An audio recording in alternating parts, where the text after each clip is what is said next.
process here and much for that redevelopment. Pretty much. Pretty much. I don't know what everybody's doing. I have no idea.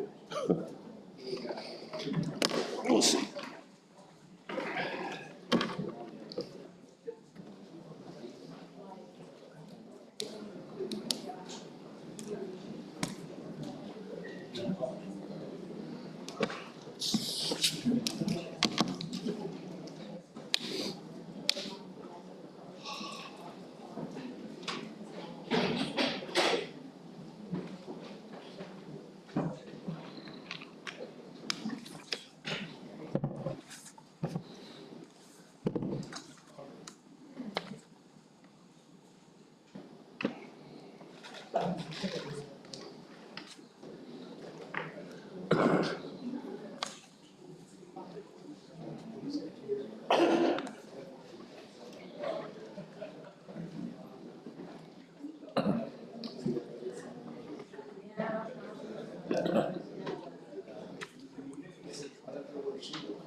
Another one of our bidders for bridges. It's our QAW. Yeah, it's Kevin. That's name. It's from down Vincennes. He works with our QAW. He's like a salesman.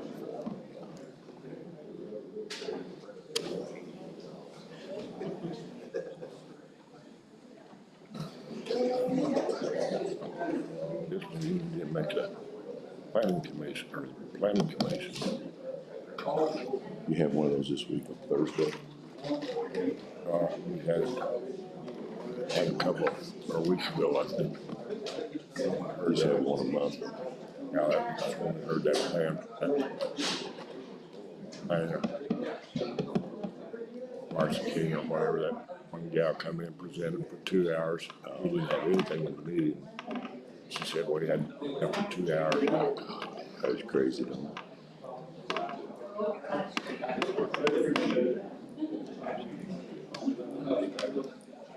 You can come on up in here somewhere, Jeff. Hey, Jeff. Okay, where you want? Over here. We're gonna have you guys do your presentation here so the camera will hit you for YouTube. So if you just wanna grab a seat here. Yeah, watch them chairs, they will flop you over. Hey, John. I said no one day for jury, and I like to fill out of it. Oh, boy. We'll put you in the jury box. Yeah, It'll be a little bit before we get to you. We'll try to knock some small stuff out first. So I hope people listen to the whole show. God, I've never been in a courtroom. Is that right? Nothing for jury? They never keep the insurance guy. Yeah. I mean, you're 30 seconds. They never kept they never kept the independent business guy. They caught me. Better than they ask the question here.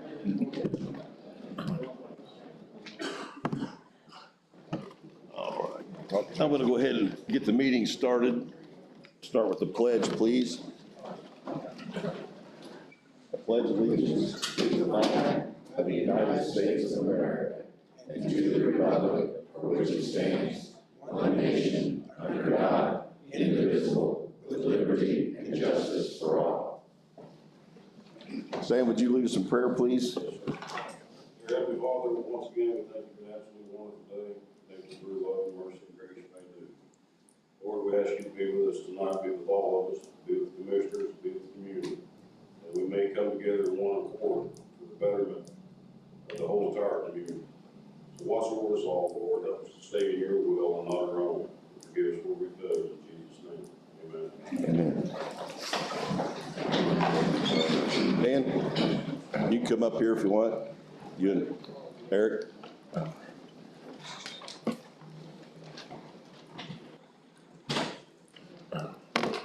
We have a quorum. All three commissioners are present. We'll open up with the approval of minutes. I make a motion we approve the minutes. Have a motion by Bob to approve the minutes. I'll second. Have a second by Dale. All in favor? Aye. I'll just throw them in that basket right there, gentlemen, as we go forward. Next up is a matter of claims.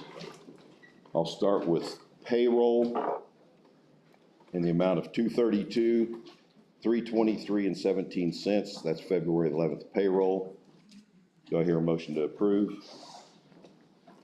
I make a motion to approve the payroll. Do I have a second? I'll second. Have a motion by Bob, second by Dale. All in favor? Aye. Aye.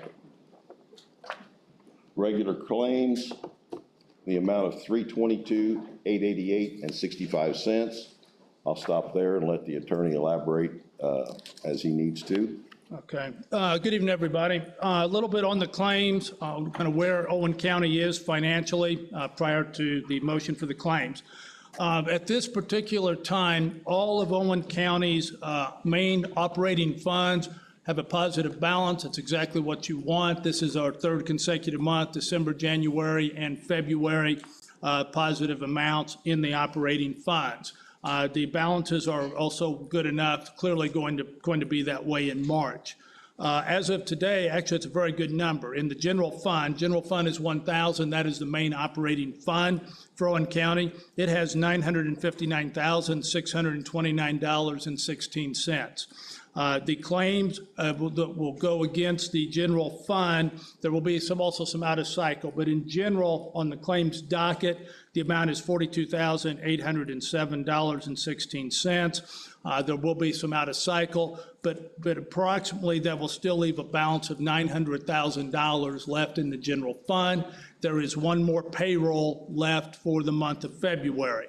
So as far as on track, or monitoring, that's where commissioners, you would want to see that fund. That's good news. Your EMS, your highway funds, the lit, safety, all the other claims funds, all have positive balances. They range from as high from EMS of over 600,000. There's multiple digits in the highway funds, and there's also positive balances all the way up to the guardianship. You do have 3 grant funds tonight that if you approve the claims are in the red. So if I could kind of backtrack, you never want to pay in the red, so that's what we're talking about. In the funds themselves operating, Owen County is not. There's a line item, an appropriation, you never want to exceed that. But in some of the grant funds, those are reimbursable grants, so it is not that uncommon. You get a bill, yes, that grant goes in the red, because then that claim is submitted to the grant agency and it's reimbursed. You have 3 funds that would show in the red, 9149 of approximately $1,800, 9162 of about $2,300, and 9163 of $2,000. So those are all well within the margins for reimbursement. So when you approve the claims, everything does have a positive balance, which is what you want. Addition, there's probably talk about internal controls as far as claims.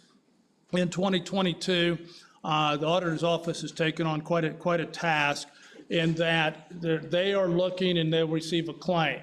Those of you submitting claims in the government, the first thing that's being looked at is there a cash balance in the fund? That's step one. If there's no cash balance in the fund, that's kind of the end of the discussion. After that, in each fund for county government, there's a particular line item in each area. It's about like it's a 16-digit number, if I remember correctly. And then there's an appropriation by the county council. That's being checked. For example, using the auditor's office, if there was a claim for supplies, they would go to the auditor's location, go to the auditor's line item for supplies, verify that claim has an appropriation that allows that. Step one on the internal controls. Step two, the auditor's office has taken upon the task of making actual copies of all of the claims and the bill. So it's not just a submission of supplies 500, but the actual bill. That's being verified by the commissioners. And then they've asked me what I presented to you tonight is I'm checking just the fund balances to make through that. Nothing's going, say in the past, where we're looking at multiple funds in the red. That's one of them. So commissioners for tonight can show you that any claims that you approve, they all have a positive balance with the aforementioned 3 grant funds in the red. And in addition to that, with $959,000, clearly payroll won't be, but I think we're going to be looking into March with a slightly higher amount than we projected, which is exactly what you would like to see. Thank you, Jim. Thank you. With that being said, do I hear a motion to approve the claims for February 21st, 2022? I make a motion, we approve those claims. I have a motion by Bob. Do I hear a second? I'll second. All in favor? Aye. Pass this down. The last set of claims is out-of-cycle claims. There's a total of 7 different bills here: utility, COVID clinic, Toshiba account, and 4 Visa cards for a total of $14,898.64. Do I hear a motion to approve? I make a motion, we approve those claims. I have a motion by Bob. Do I hear a second? I'll second. I have a second by Dale. All in favor? Aye. There's several of these, gentlemen.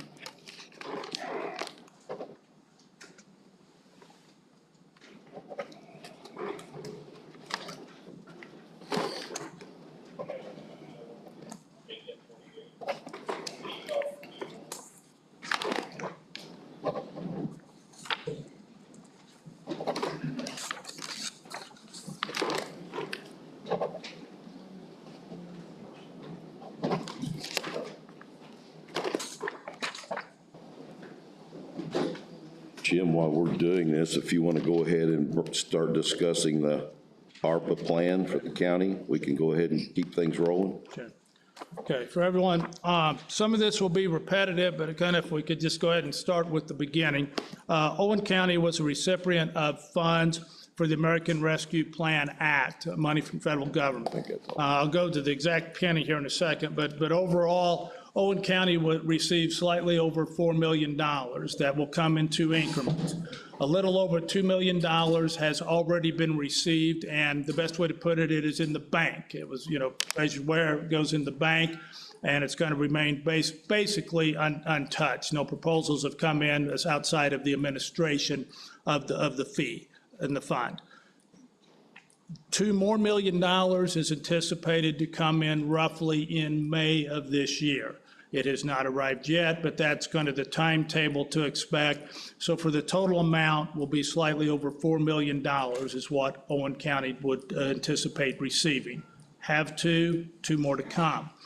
When the fund first came out, the final rule by the Department of Treasury, this is a federal program sending the money. The initial federal program had a lot of rules. It still does have a lot of rules. The number amount was roughly in the hundreds of pages. But a couple of the things that they made clear is the ARPA money, when we talk about the funds, if I may, like the general fund is $1,000. What is not allowable is you can't just take that $4 million, deposit it in the general fund. That's not an allowable use. At the original part, there were restrictions as far as, even though the word infrastructure is used in the fund, it was not to be allowed for, in essence, roads, bridges.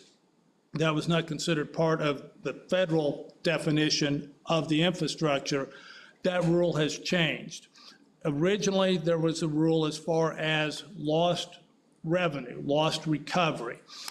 If Owen County in 2020, 2021 had received less revenue due to the COVID pandemic, there was an opportunity to use that. However, prior to the change, it required a forensic accounting. In all candor, looking at the books, looking at different consultants that would do that, it was generally said that the cost to do a forensic audit for the hope of getting lost recovery would well exceed the amount Owen County might have. So a decision was made by the commissioners, basically just hold off. Let's wait and see if the rules change, they're being discussed, and the money just stayed in the bank. The federal rules did change. In 2 areas that definitely would affect Owen County. One being that local bridges and streets now were part of an acceptable use of the money.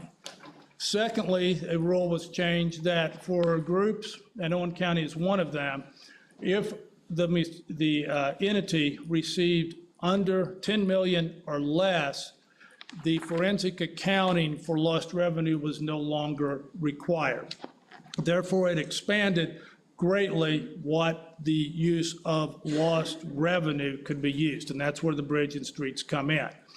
There are a wide variety of possibilities of using money in that area for Owen County. One of the things like you just can't do, though, is just take it and put it in a particular fund.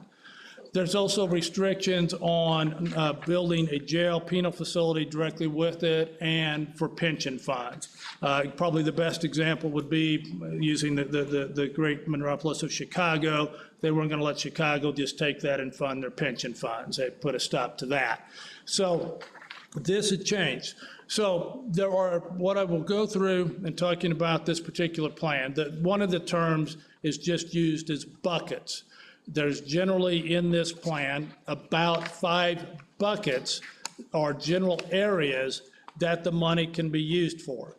Just bucket 1, responding to the COVID-19 public health emergency, kind of one of those examples, you know, buying more masks, those type of things. Responding to negative economic impacts of COVID-19 is also just an area to look at. That doesn't really affect Owen County that much, and it's not be considered as one of the buckets. The other area was premium pay for eligible workers. Premium pay for, in this essence, would be county employees. Those employees that worked during the COVID pandemic in any way from the Sheriff's Department, EMS, coming in contact, courts remained open, people come in, the people were exposed, but in essence, everyone that stayed at their post continued to make sure the function. One of the buckets is to allow premium pay for those eligible workers. Now, a couple restrictions. If you're an elected official, you do not qualify, just the way that it is. That's just one of the rules. So the commissioners, county council, the elected officials, they will not be a recipient of this. Vendors, independent contractors, a person like myself, nothing. That's it. This is for the county employees. Now there's a cap. It's not just a bonus check, even though it would look like that. There's a cap on how much. So if, say, someone, just for easy example, just worked 4 hours during the year for Owen County, they're not going to be eligible for one of these premium pay because there's not enough hours. It exceeds the cap. There's another provision for government services to the extent of reduction in revenue. That's what I'm talking about, highway, bridges, government, looking at paying the bills. There's a wide variety of ways that money can be used.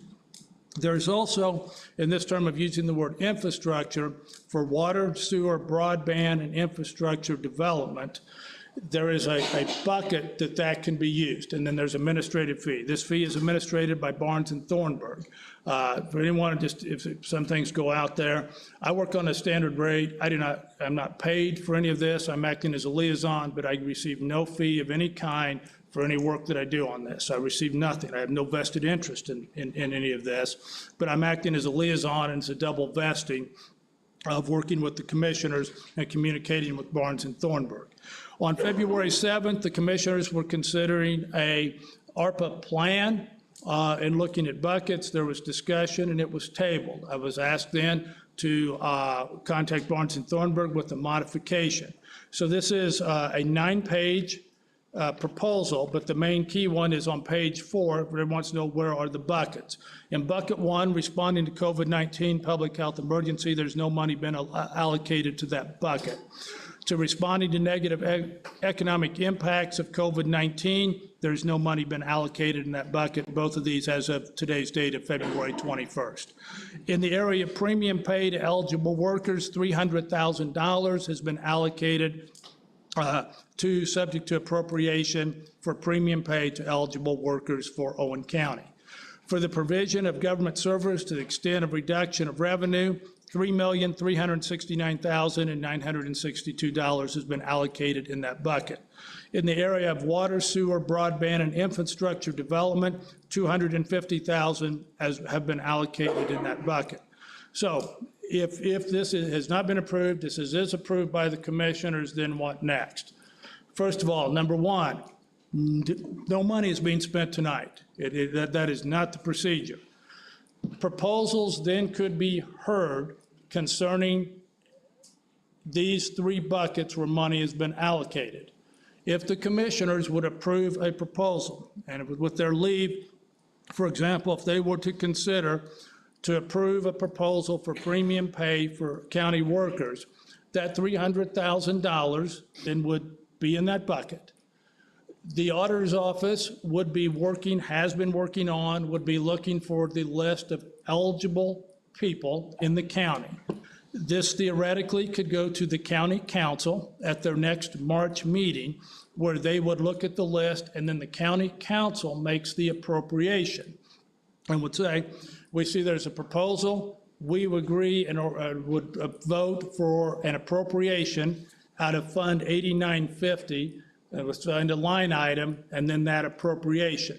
Only after the appropriation and after it's been vetted, make sure that that falls within the guidelines, at that point, then that money could be expended based upon an appropriation. Provision of government services, the same thing. Proposals can be heard. Again, that's a wide variety of different topics. It could be brought. Commissioners can send that. No money would be spent. It has to go to the county council for the appropriation. Water, sewer, broadband infrastructure of $250,000. Interested parties wanting to make a proposal, same thing, would come to the commissioners. There would be a determination. Now, is this it? Is this the end? This can be the only plan? No. This plan can be modified. There's not a number of times or limits. The limits would be when the time period runs out, which is still years away. This money does not have to be spent next week, next year. So the time period really isn't a concern. Obviously, when all the money is spent, you can't modify it, but up until that point, the buckets can be modified by the commissioners.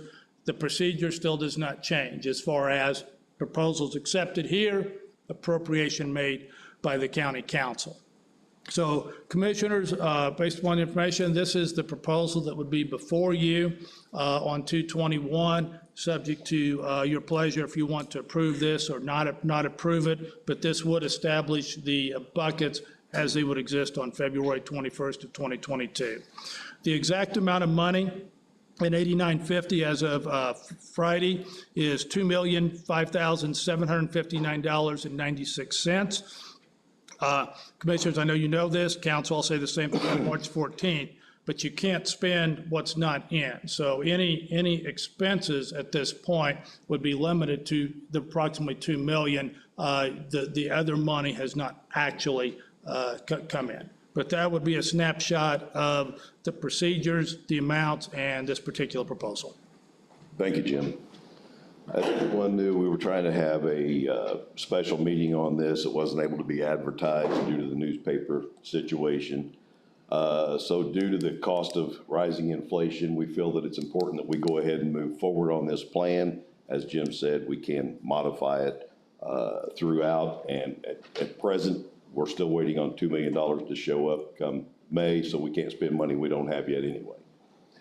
So at this time, I'm going to ask for a motion for approval of the ARPA plan for Owen County. Do I hear a motion? I make a motion we approve the plans. Do I hear a second? I'll second. I have a motion by Bob, a second by Dale. All in favor? Aye. Do I hear a motion for approval of premium pay at $300,000 to move forward to the county council? I'll make that motion. Do I hear a second? I'll second. I have a motion by Bob, second by Dale. All in favor? Aye. Gary, if you don't mind, just up there. So since that proposal's been accepted, the work that would have to be done from the auditor's office, you would need the eligibility list completed prior to the meeting of the I believe it's March 14th. It would need to be, I'll vet it myself, but that's not really that important, but then vetted also by Barnes and Thornburg to be presented to them. If the list is presented and vetted to them on the 14th, and the council, they vote however they vote, if they would vote to approve it, that could take place shortly after the March 14th meeting. Thank you, Jim. And Sheila and I have been working, been several lists going around. We're trying to get it pinned down. And again, to get that as close as possible for the meeting at the council, the second Monday of the month. Moving forward, the 250, that money will be joined with the town of Spencer. They have also pitched $250,000. John Stantz is here, Mike Spinks is here, and our redevelopment meeting we had Friday. We come to these decisions. We're going to use Marcy King to make that money work for us. Once those proposals are put together and brought back to the commissioners or the town council, then we can move forward with that money. So at this time, that money is going to be spent. There's no proposal for it of any kind. Hopefully we can turn that into more money. John, go ahead if you got a quick comment. We are planning with Marcy, planning a meeting the 16th of March to discuss those plans. Sounds very, is that, and we also have a meeting that you're working on. Is that the same meeting? That's the same meeting. The So we have a 16th. meeting with the IGA. Okay, I haven't seen it advertised or an email yet, so thank you for that. Okay, the next bucket, which is government services and reduction of revenue. We asked the highway, we had a special meeting last week, I believe it was on the 17th, to come up with a plan, and originally he came up with about $3.4 million. We know that the roads and bridges need this desperately. What we're proposing tonight, he has come up with a reduction in that plan at this time of roughly $1.6 million. Takes care of our 4 critical bridges. It also takes care of an issue with the school out on McCormick Street School with paving Hartsgravel Road. So now that area has been paved from Walden Road from the school to Hartsgravel and gets them access to the stoplight and away from the flashing light. That is our concern right now. That's not a long-term fix, but it's a present fix. So with that being said, do I hear a motion to approve the highways plan at 1.6 at this time? I make the motion, we approve the highway at 1.6. I'll second. I have a motion by Bob, second by Dale. Aye. Aye. For the folks out in the audience, that leaves $2 million to come back with your proposals. That money will be here in May, and I expect that we'll see several of those. So the money, there's still over $2 million available. So you want to work on your proposals, and we'll see what we can do with those. So how do you want those? Because I've had a proposal to the We couldn't take any. last meeting Right. and another one for tonight, so I'm happy to wait. I just want to know. So what I've tried to explain, and I know Jim has too in several meetings, we cannot take any proposal until we approve this tonight. The county now has a plan. So at the next meeting, if you want to propose that, and I'm sorry, Janet, you had to come back, I'll come back again. but at least you're in the game, you know what's going on, and we're happy to listen to those. Again, like Jim said, with this being done, we're kind of stuck until May when that other money comes in, but that gives us plenty of time to look at those additional proposals. Okay, thank you. Gary, if I may, before we leave this topic, just on the highway, I want to make sure we're crystal clear. The proposal has been passed. The highway then would have to go to the county council to get the appropriation. Correct. However, then it has to come back here only because of the size of the bid. So all those contracts have to be bid, everything has to be reviewed, and as far as notice, all of those things. So just want to make sure, and I don't think there is any confusion, but I'm always, and I admit it, I'm the guy that's 2 steps behind. It's a several month process. They have to come back here, have a priority, we're gonna build bridge A, B, C, and bid everything that out before anything happens. So nothing's gonna occur on March 14th, That is except the council to consider. That is correct. Okay, thanks. Yes, that motion was to move that on to the county council. That time, as Jim said, and we'll send those bids out. Go back and find my agenda here. The Intertech contract, Jim, have you went over the new contract with the additional of 3 buildings, I believe? Sure. Commissioners, you'd have to take a look at that. Intertech is the company that does termite and pest control for Owen County. They had presented a contract for the annual amount and the presentation. It runs for 12 months. It's not an automatic renewal contract, and it had 9 areas. There was concern that there were a couple areas left off. So none of the terms or conditions of the contract change at all. It just added all of those areas that had been limited to all the county. I believe you have it in front of you on the annual amount. If it is paid up front for the whole year, there is a 6% prepaid discount. The county could, if approves this contract, Intertech submits its claim, and it's paid at one time, the county would receive a 6% pay discount. However, this contract for general pest and control, and it particularly targets cockroaches, rats, and mice, and whatever an occasional additional invader might be. But yeah, so they did what you wanted and added the new buildings. Yeah, I think the last contract was 5,700, this one's 6,204 with the discount. Yes. Madam Auditor, if it's approved, please take advantage of the 6% discount. Do I hear a motion to approve the Intertech contract? I make a motion, we approve the Intertech contract. I got a motion by Bob, do I hear a second? I'll second. Second by Dale, all in favor? Aye. Gentlemen, this only requires one signature. Yours. And I've got 2 copies here, one for us and one for Intertech.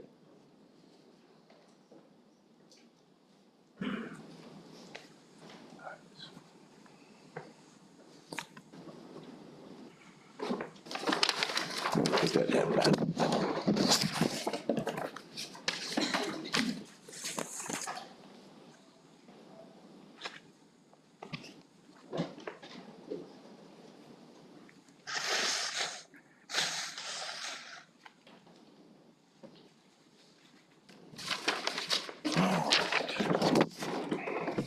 There's our copy of that goes in. Just all of them go in there, Sheila will sort them out. Yes, Chris? Can we back up just a touch? And the only reason I say it is, I remember Greg at the last meeting, public meeting, saying he was gonna request just over $600,000, between 626 and whatever that number was. Can I ask why it doubled? No, originally it was 3.4 million. When, at the last public meeting, he said, I wanna ask for $600 and some odd $1,000. Since then, we had a highway meeting, the 17th, special highway meeting open to the public. Okay. And he sent a proposal of 3.4 million to the table Okay. at that time. One other topic, before we get too far away from this, can you touch on your hot mic comment you made? Which one? There's whose shit you're not gonna listen to. I don't remember that conversation, Chris, and Bob and I've talked about it, and I bet you there's a half dozen people who can pull it up on you. and that's fine. But I mean, I don't know whether you're referring to the department heads, the taxpayers, the business owners. It could have been anything, You literally said, I'm not gonna listen to this shit all night. and that could have been a conversation that Bob and I were having, Let's table it, I'm not listening to this shit all night. and that's fine, Chris. It's in the minutes. Then, I'm not perfect, and neither are you. do I? I said, I'm not perfect, no one out there is either. Absolutely not, but the taxpayer, there wasn't anybody in that meeting, I seen it on YouTube, there was, had good comments, Chris had good comments. Greg was trying to explain to the public why he's asking for this money. You opened it up to public comment, and then. And we listened to it. Everybody got to We speak. weren't going to listen to this shit anymore. We listened to everybody's comments. You didn't shut it down. When the comments were done, there was nobody else that had their hand up. You weren't there, you were on YouTube, but I'm saying, I was watching it, and I heard every bit of it. but did you see anybody holding their He hand? said that to Bob, let's table it. Chris, we can argue about this after the meeting if you want to. I would rather do it in a public forum because there's too much stuff that happens after the meetings. Did anybody get shut down in the meeting to talk about highway? No. Thank you. Thank you. Conversation's over, Chris. Fair enough. All right. Before we go to jail public hearing, assessor. Dusty, let's go ahead and get you taken care of. Some of the department heads, I don't need you to sit here all night long to hear other issues. I'll be real quick. I've got Peterborough appointments, and I have everybody, copy of everything. On the front's Peterborough. I'm asking for you guys to appoint Debbie Keith on the Peterborough board. And there you go. And I also have a a bill for, run one back here.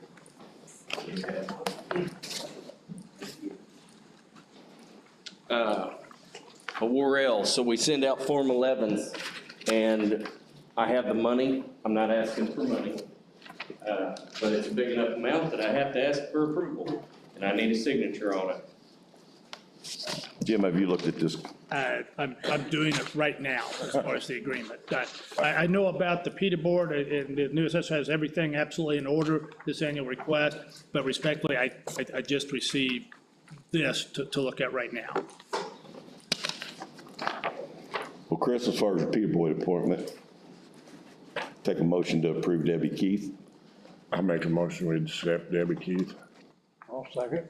Have a motion by Bob, second by Dale. All in favor, aye. Aye. Chris, on your contract, is this something that's time management? Yeah, I honestly thought we'd already worked through it. They've worked through part of it. I need to get it signed in the next couple of weeks if I can. Or I don't think that's a problem, but normally we try to run all contracts by Jim. I know you asked me about this earlier today. I assumed that you'd already forwarded it to him. Nope, I didn't. That's my bad. I mean, I can clearly have it ready by the first meeting, but gentlemen, I mean, my analysis would be like right here in 30 seconds, so, but I can clearly have it ready for your next commissioner meeting. If you can wait for 2 weeks, Chris, we'll get this. That'd be perfect. Okay. Hang on to this. That's fine. Al, you keep it, I've got it. Okay, I'll put it in my folder here. Thanks, gentlemen. Thank you, Dusty.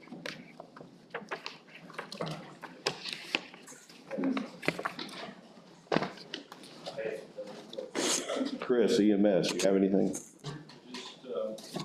remind you guys that I'm working on, proposals for raises for my guys, and the council meeting for that next. Also on that, doing on March 1st board for raises, look at raises countywide. With Polly?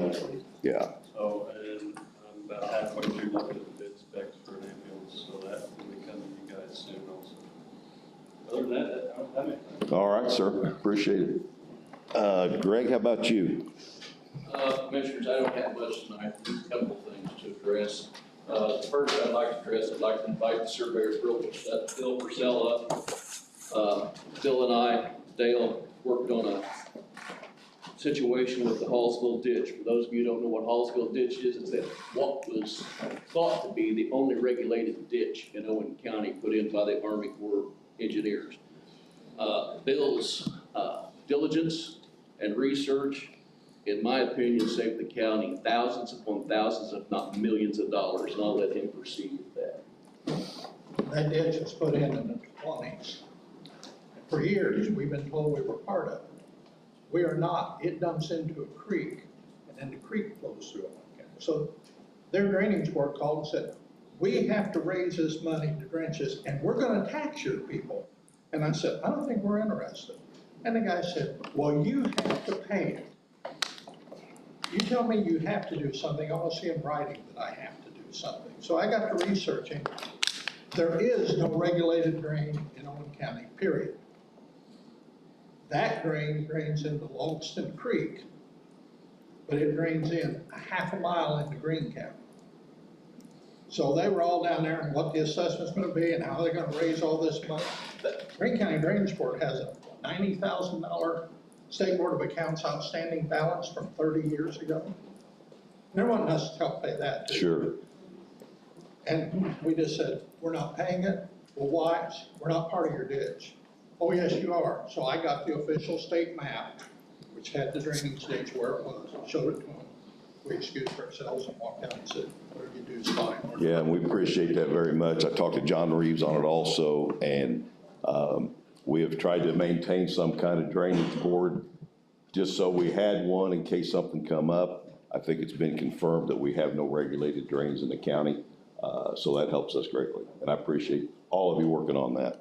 Well, Jim was involved Yes. too. It was success for Owen County. Second thing I need to speak to you about is we have plans for two bridges, Bridge 44 and 116. I would like to present those to the commissioners tonight for review, and come back to you at the next meeting in regard to these plans.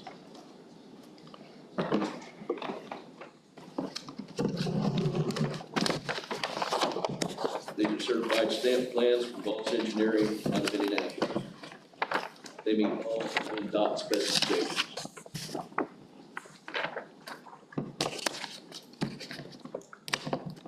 And then lastly, commissioners, actually two more things. Beach Church Road. I talk to you all the time about these concrete structures we have. I have another issue with one. It's on Beach Church Road. It's a 19-foot structure, and we're gonna have to do some work on that. Right now, we have a lower weight limit, but it needs to be replaced. Because of its size, it will be costly. And I say costly, probably $50,000, $60,000, somewhere in that neighborhood. With inflation the way it is, you might add 20 to it. I don't know at this time. This is just prelim. But it is open with a lower weight limit. Okay, well, thanks for the catching that and making sure that it stays safe. And we'll get that on our radar. And then lastly, I think Chris is faced with this too, so I'm gonna speak with him a little bit because we both work with part-time employees. And I'd like the commission and Jim to go to the council with us and rework the matrix that we use for wages. Chris and I both have to hire part-time employees. And that matrix allows our part-time employees to only make 80% of what our full-time employees do. Gentlemen, with inflation and wages like they are now, we will not hire anybody. It just won't happen. I would like to see that matrix be changed to where we can pay part-time people the same as we pay our full-time people. Greg, I agree with you. The council, the commissioners have no authority over wage scale. The lady sitting right there can answer those questions. Yeah, and I do, but I need your permission to go to that. And you have that, yep. Thank you. We're going to be at the work first. Oh, yes. Okay, good, because that's one of the issues I was going to discuss. Okay, great, thank you. We're on the same page. All right, I have no further right now. Yeah, Greg, I apologize, and I'm always rude. This is February 21st. This was the final day to submit for the annual bids for the rebid, and address the auditor at 6 o'clock. No, there were no submissions for the rebid we did for that one area. Well, sadly, I have to say, inflation has caught us again, and we're just gonna have to buy on the open market. Right. Nobody is interested in bidding. And we're talking about the emulsions we use on our roads. The price just keeps climbing and climbing and climbing, and nobody will commit to an annual bid. Okay. So gentlemen, when it comes time to buy it, we're gonna have to take quotes and buy on the open market. I did have two companies tell me they were interested in bidding, but apparently at the last moment, they decided they would not. So Commissioner, just for your minutes, this was the rebid of the annual bid that the highway does on, when, I believe we reviewed that in December, there were no bids for those particular emulsions. There were zero. So of course, there was nothing to be accepted. There was a request to rebid. It was advertised. It did have public notice. Today at 6 p.m. was the last time, but the county received not a single bid for that.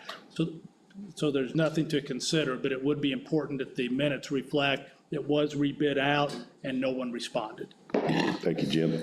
And Greg, we do have a storage tank out there. So we do have a storage tank out there. I know it doesn't hold them all, but obviously we're gonna shop and fill that when we can. It holds 5,500 gallons. When we're using the hole patchers, we'll use 5,500 gallons a week on average. I can tell you it looks like we're probably up at least 30% on the emulsion from last year. Right now, it could be more. But we can't even buy it. The plants aren't open. They're not gonna open until good weather, so it's not out there to buy, not even shop. Thank you. Kathleen.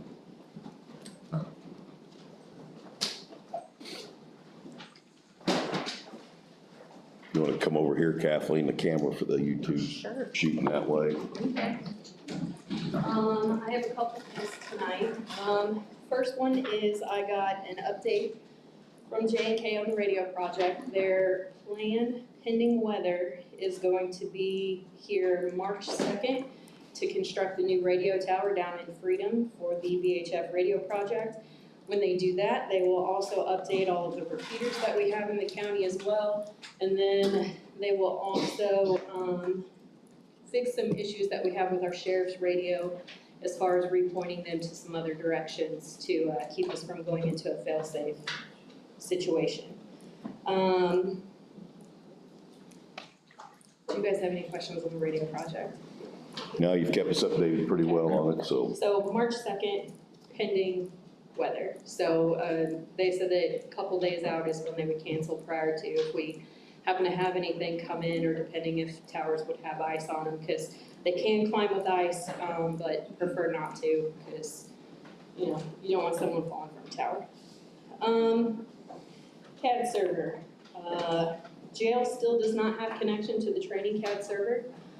There has been some issues with emails back and forth between IT and Central Square, everybody not actually seeing them. I think we finally got everybody onto the same email chain now to where everybody's seeing everything that's going on, but we still do not have connection from jail and exterior to the so we can't move forward with production.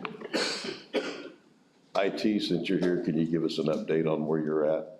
We have been in constant contact with Central Square on a regular basis. We don't get answers for days at a time. Our last email to them was we figured everything was on the application side, which is their application, and they have not responded to us in about 4 or 5 days. They responded on, I believe it was Friday, stating that they double-checked to make sure that that IP was whitelisted, that you guys provided that Mike was using to VPN into the system. They said it was now whitelisted, everything looked good on their side, and then wanted you guys to test it. Problem is, if it's whitelisted, doesn't make any difference if the application side is not working. So we traced it down to the application side of, and that is the clear application. Traced it down to that, through our work, and we have had no answer from that.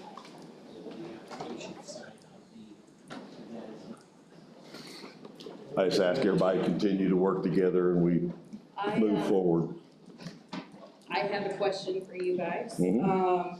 Since you guys continuously say if we can't get projects done that we need to get done with IT, we'll outsource to another company, something like that.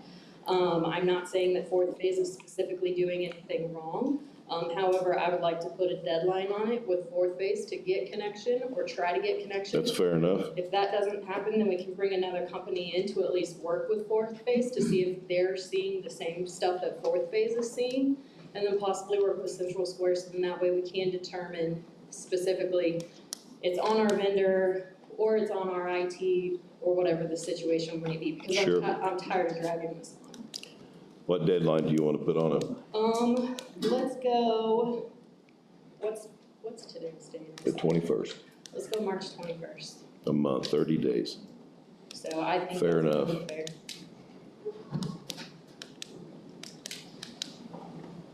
I'm going to ask for a motion to approve a 30-day leeway on the CAD server. For March 31st, Yep, it's 30 days. I'll make that motion. 21st or 31st? 21st. 21st, Yeah. okay. I 21st. just want to make sure I thought. Well, I You said didn't 30. know where you want to go, the end of the month, or Yep, You making the motion? you want for the 21st, 21st. for the 21st. Do I have a second? I'll second it. I have a motion by Bob, second by Dale. All in favor? Aye. Aye. I will get with fourth phase, I will get with, well, fourth phase is here, they hear it, so they know. I will also get with Central Square, make sure everybody is up with all of the current emails, possible missed emails, the application issue, all of that kind of stuff to, try to get something resolved. But, yeah, we need to get something resolved, so. I agree. All right. I believe that's all I have, unless you guys have something for me. Not at this time. Yeah, I apologize, just keeping the trend. Kathleen, I know it sounds like there's a issue about a vacancy on the PSAP board that you're having and the Chief Deputy Matt. So Commissioners, if you don't have an objection between now and the next meeting, if it's okay if I work with Kathleen and Matt and kind of take a look at that issue as far as do we need an ordinance modification or if it's just internal procedure. But there's a vacancy on one of the boards and there's not real clear answer on how to fill that vacancy. Yeah.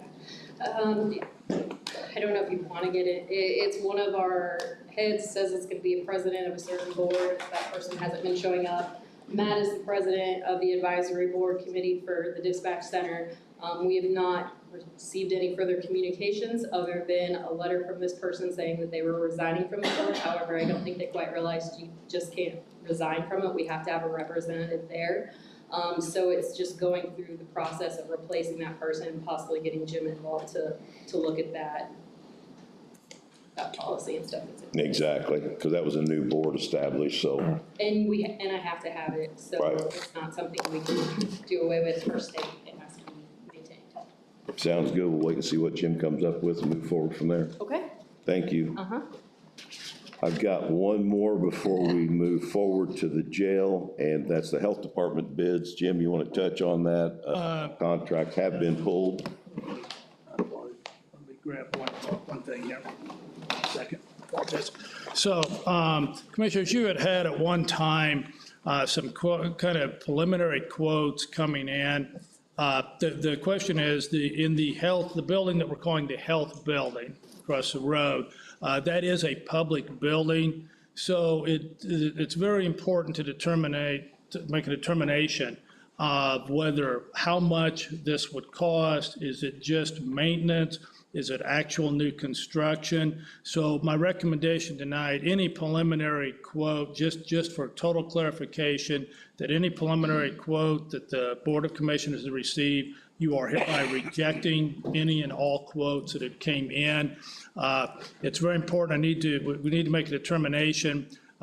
There's two different statutes that these health quotes would fall under. One is under the Title 36, and that's the public work, and that's any construction, reconstruction of any public building.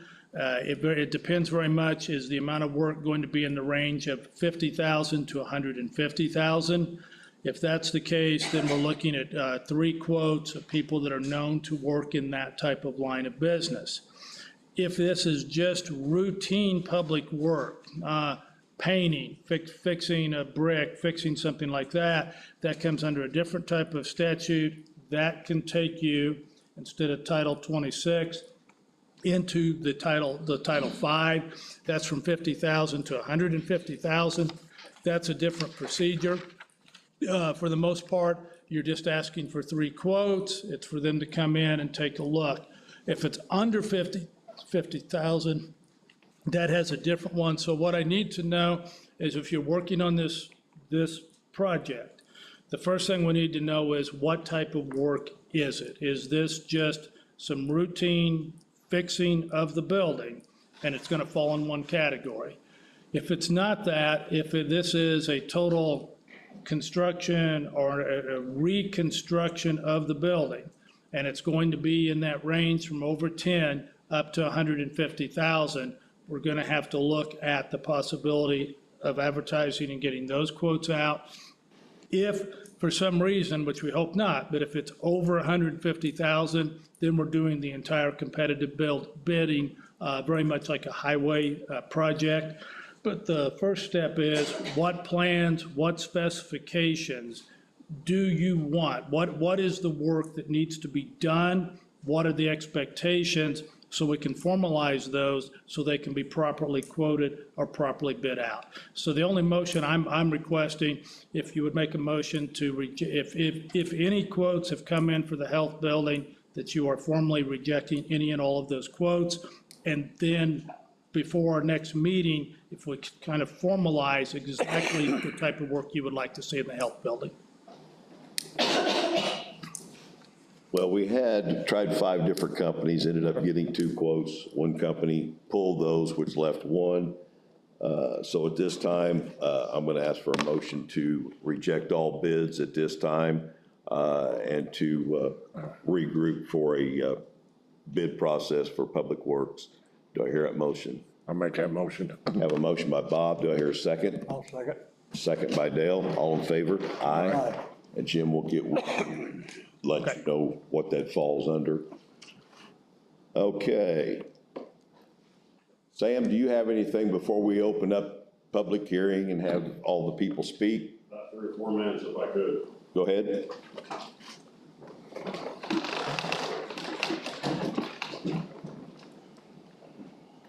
For any of you that was here back in 2020, we had a public hearing downstairs on the second floor talking about the correctional facility tax that was going to be passed to help prepare us for a jail project soon down the road. We voted on it, it got passed, we started collecting correctional facility money in 2021 at a tune of $70,419 a month. We also told the public downstairs that there'd be another tax that would have to be passed in order to pay for the cost of the jail. That's your public safety tax. That public safety tax got passed. Not one dime of that money is being set aside for the jail project. Now, it's all going to pay my budget. My budget's $2,990,000 a year. We're receiving just a little over $3 million. We all know the county's finances are in the toilet. We all know that. We know they're working on it hard. The council, the commissioners, and department heads are working together. The problem of it is the jail that we could have built 7 years ago at roughly $14 million is gonna cost somewhere in, I'd say, the mid-$20 million range now. Every one of you out here are taxpayers. Now, I know I hear the stories, I'll just feed them bread and water and let them sleep on the floor. It don't work that way. They have rights. The facility has issues. The commissioner's been down there, we walked through it, some of the public's been down through there, some of the council's been through there. We got major issues going on at the jail. We're holding our own at the moment. Thank God to good staff, good jail commander, but the problems are not gonna go away. The problems need to be addressed. Well, they got addressed last year. The commissioners hired Dan Zerner from Garlong, Eric Webland from RQAW, Jeff Peters from Peters Financial, and John Parley is our insurance agent. They're gonna talk, because they're a lot smarter than I am. They're gonna give you some numbers and stuff. The problem that we have is when we got the estimate to just remodel the jail to bring it up to compliance, it was $10.2 million. I said, good, let's just spend $10.2 million and not $25 million. The fact of it is, it doesn't increase my capability of housing more inmates. Our bed capacity is 72 right now, I think we got, sir? 74. 74. Here's what people don't realize. Anything over 80% capacity, we're considered overcrowded. Anything over 58, we're considered overcrowded. I can't segregate, I can't classify people. Women make up between 20 and 25% of our population now. Back when I first went to the jail, we had 1 or 2. They didn't stay very long. I understand for quite some time. I don't know, I pay taxes just like everybody. I pay a lot of taxes. I wish we could have got the project underway a few years ago, but it didn't happen. But the project is gonna have to get underway. We have got to establish a plan. We've got to have some specs, we've got to have some drawings and designs in order for this team and the commissioners to come to the public and say, it's gonna cost us this much. Right now, we're just guessing. We can guess it's gonna cost 25, maybe it's gonna cost 30, maybe it's gonna cost 22. So we need to move forward with this one way or another. I heard what the public said downstairs 2 years or in 2020. We're gonna move, let's move on it now. So we don't wait a few more years and cost us millions of dollars. It's costing you twice as much today. It's gonna cost you a lot more tomorrow. Goods and commodities, Greg talks about it. We're paying twice a month per month right now to feed the inmates. Twice as much. People say, who cares? I do. Bologna costs me twice as much a pound as it used to. It's simple. Goods and commodities are not gonna go down anytime soon. We have to take care of the inmates. As taxpayers, as a taxpayer myself, and I'm not running for re-election. I'm a big thing, thank God. No, the fact of it is, I'm a taxpayer. I'd rather spend the money and try to get a plan put together now as to wait another 2 years, and it's gonna cost you 30+ million. It's gonna cost you, and you more money. This plan we need to put together that they're gonna present today for the commissioners, and the commissioners know about it.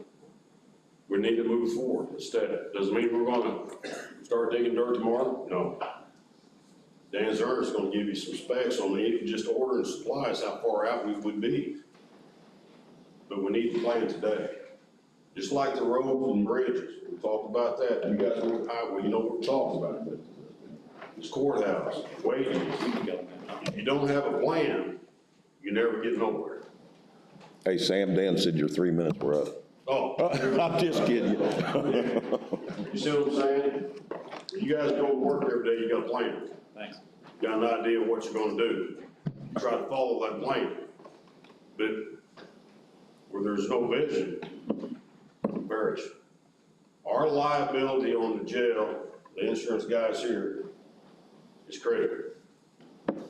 The jail is the county's biggest liability they have here today.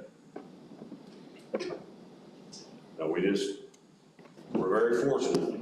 We have the cleanest jail in the state of Indiana as far as old jails.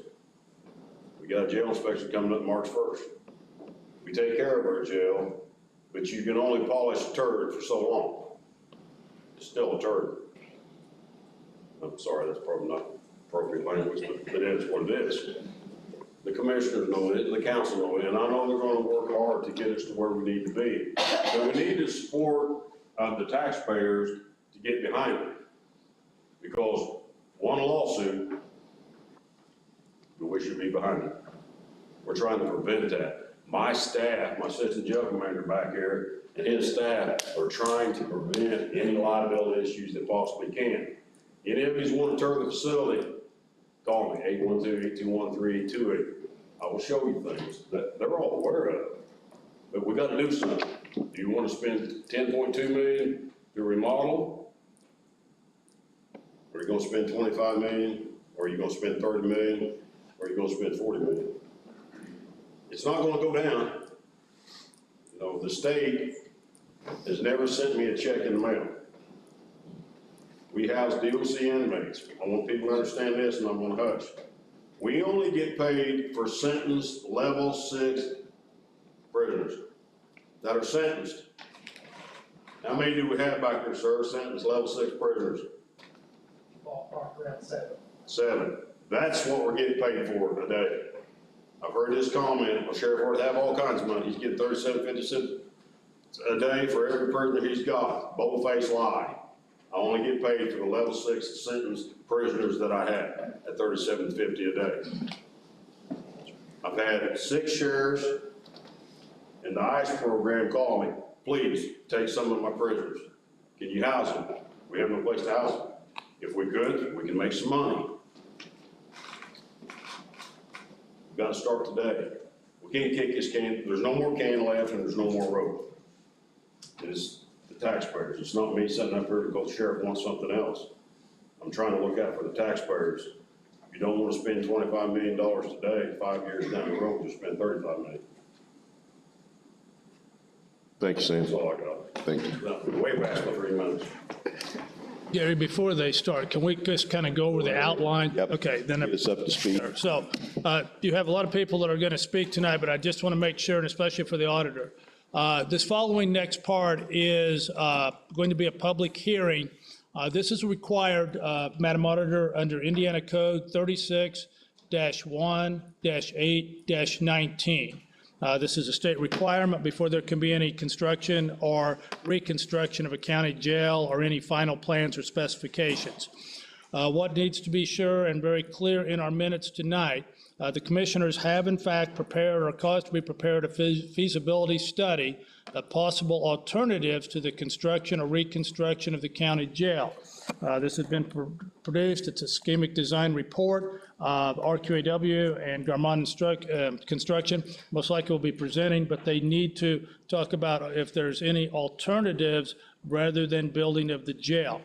By Indiana law, you must hold a public hearing. That is being conducted tonight on February 21st. There are 3 items. Anyone can talk about anything. I'm not telling anybody, whatever you want to say at your public hearing. I'm not saying this limits you, but these are the 3 things that must be considered tonight under the statute. First of all, there needs to be a discussion of the feasibility of housing inmates in the county jail of another county or in a multi-county jail established by 2 or more counties. It's my understanding both Garmon and RQAW have reached out to other counties as far as a multi-county jail. I'll let them describe the responses that they received. With that, a multi-county jail, just for hypothetical purposes, for example, Monroe County and Owen County would go in together to build a jail. I went ahead, commissioners, when we get to that part, but I also reached out to Greene, Clay, Monroe, Morgan, Hendricks, and Putnam, simply on would they be willing to house inmates. And when it comes to that part of the discussion, I'll give those response, but not trying to hide anything. It was an emphatic no, with one exception, and I'll explain that. But that has to be part of our minutes tonight, that's discussed and what that response was. Garmon and RQAW did look at a projection of the county's future jail needs and the estimated number of characteristics of future inmates. That needs to be part of our discussion tonight. 3, an estimate of the cost, tax rates, debt service that would result from each one of these alternatives. For example, if there was a multi-county jail, then they would be presenting those alternatives. Jumping, not taking anything from them, no one wants to do that, so those will be limited. But we do need to explain what the estimated cost would be if that approach. Those 3 things have to be discussed to the public. This is not about a tax increase today. The tax is already at a maximum amount. So this is a statutory hearing. It must take place. It must follow these parameters. Now, it's obviously a good opportunity to discuss more, discuss finance, but those are the key things. We need to keep sure we have a checklist before we leave tonight. And then finally, this is a public hearing, and you allow the public hearing to testify. So notice was given of this public hearing. Anyone that wishes to speak, this would be the time to speak. But please, the public, these are the issues that we're talking about tonight. You may speak on anything you want, but these are the checklists. Have to be done until this hearing is conducted. There can be no other step into the jail. Thank you, Jim. John, I'm going to start with you. If you can just explain our insurance situation. Not only the commissioner's responsible for a new jail, we're also responsible for the insurance of the county, whether it be liability, workman's comp, group health. John is our agent for our liability insurance, and I'm going to let him just give everyone an update on kind of where we're at. Thank you. So from an insurance perspective, I mean, I stood here, 3 years ago and said it's all about telling a story. And that's kind of what we do, try to put together a story in this. And as Sheriff said, the jail is a large portion of what we do. I'm not here to downplay that in the least amount. He does a nice job with the jail.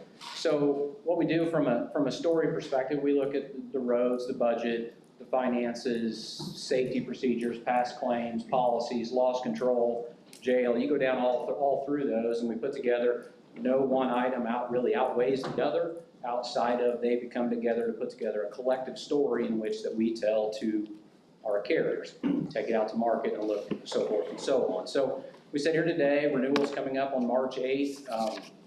I'm not ready to present the final numbers. Our numbers look good, actually probably better than I thought they would be, and I think they will actually be down a little bit from there. We got a few loose ends to tie up. They have really all cyber side.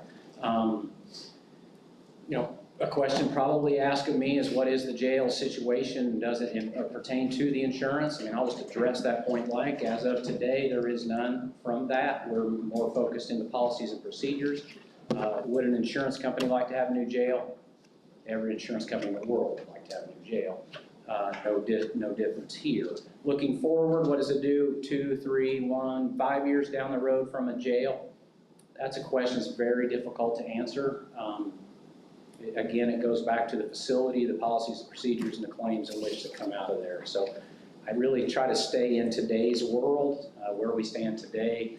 The jail is this, I won't steal exactly what he said, but it's as good as it can be from that perspective. That's really what I'll answer any questions. Well, there's been some discussion on another year, we're not gonna be able to get insurance on it. Can you give us a projection as far as, are we looking at 2 years down the road, 3 years down the road? I know we're gonna reach a point where you're gonna, any company, yours or anyone else, gonna say, we cannot insure this anymore. I guess from our standpoint, to move forward and make decisions, we kind of need to know, are we here now, or are we here 2 years from now? And I'm not asking you to put a finger on it, but. Sure, that's a loaded question. So,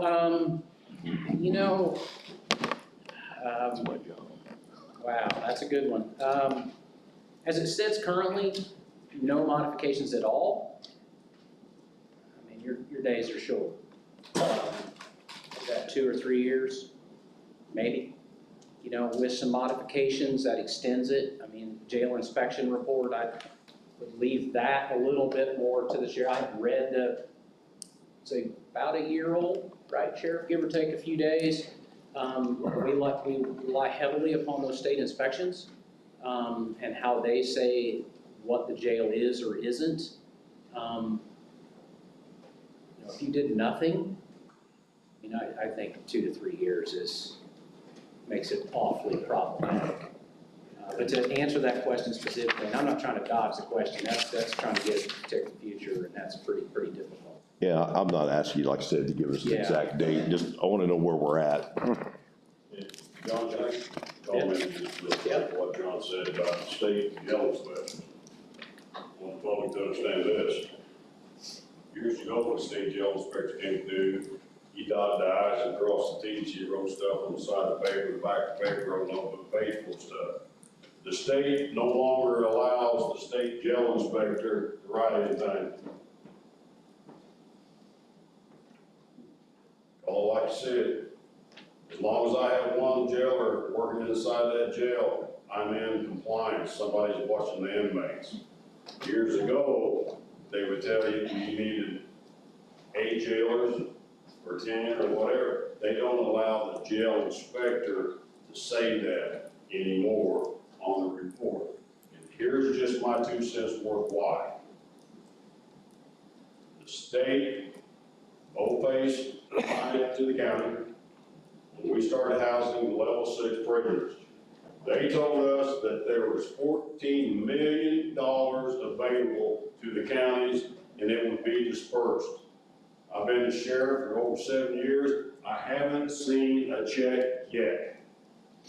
So they took the teeth away from the jail inspectors because the jail inspectors was getting down to the nitty-gritty saying what the jail needed. They took the teeth away from the jail inspectors. That's how the state's operating. The state knows we need help, but they refuse to get involved in building any jails. You have anything else for us, John? Do you have any questions? Bob, Dale, you guys got any questions? About everything been said. Okay. Either one of you 2 gentlemen, we'll save Jeff for last. That's good, I get to make the commitments he has to pay for. That's right. No, he has to figure out how to, not just pay for it. Thank you. Dan Zerner. Commissioner Gary, yes, Dan Zerner with Garmong. So this is basically a rehash. The formal report was actually presented to the commissioners in June. And there's nobody here, I don't think we're saying anything out of school here. It was tabled, and the recommendations were tabled because the county didn't have any money to move forward in June. And they've been working their tail off, and Jeff and everybody involved, the county commissioners, the council, Sheriff Biden time with what he could do, try to put the county in position to solve this problem. But I want everybody to understand that the full report was presented in June. And I'm gonna kind of give a rehash to Jim's point so they can go on the record as to where we were with the points that were presented. Thank you, Dan. Is that okay, Gary? Yes, thank you. So regarding IC 361819, which is the provision that you have to comply for to consider a new jail, projections of future jail needs were made, and an estimate of number and characteristics of future inmates, characteristics meaning classification, women, holding, different types of things. You can correct me at any point, I can go off track here, all right? Eric Weflin, the chief architect, principal architect with RQW. We estimated at that time that Owen County needed to have a capacity at some point in the future of between 160 and 170 beds. Not today, but at some point in the future. We broke that out with the different classifications that I don't have in front of me, but that was presented and that part of the statute was met. We wrote to all the surrounding counties, as Jim indicated, as to their willingness to participate in a regional jail. And not only was it a no, but it was a very stern no, not to put it in the vernacular. So there was no interest in a regional jail. Determine the feasibility and impact of housing inmates in another county jail. We did that. Jim, you did a little more work. This would be a good time just to address that. Sure, if I may. So the result was on the multi-county was adamant, an adamant no. There was absolutely no interest by any other county of doing that. Now, so I reached out to Greene, Clay, Monroe, and Morgan, and Putnam, the closest counties, and I also reached out to Hendricks. The reason being for Hendricks is undergoing a $75 million jail project, and just on the outside chance that maybe they would be interested in housing, I received responses back from Hendricks, Morgan, Monroe, and Clay. I want to say that all of them had no interest in housing inmates of any regular basis. Now, I want to be very, very clear. Clay, Monroe, Morgan, and Hendricks all said, though, in the case of emergency, if something occurred, there was never an issue. But that, when we're talking about that, you're talking about the sheriff runs into a situation, maybe there's 5 to 10 people arrested, they need to be separated, whatever the case may be. But that's a very temporary, very short term.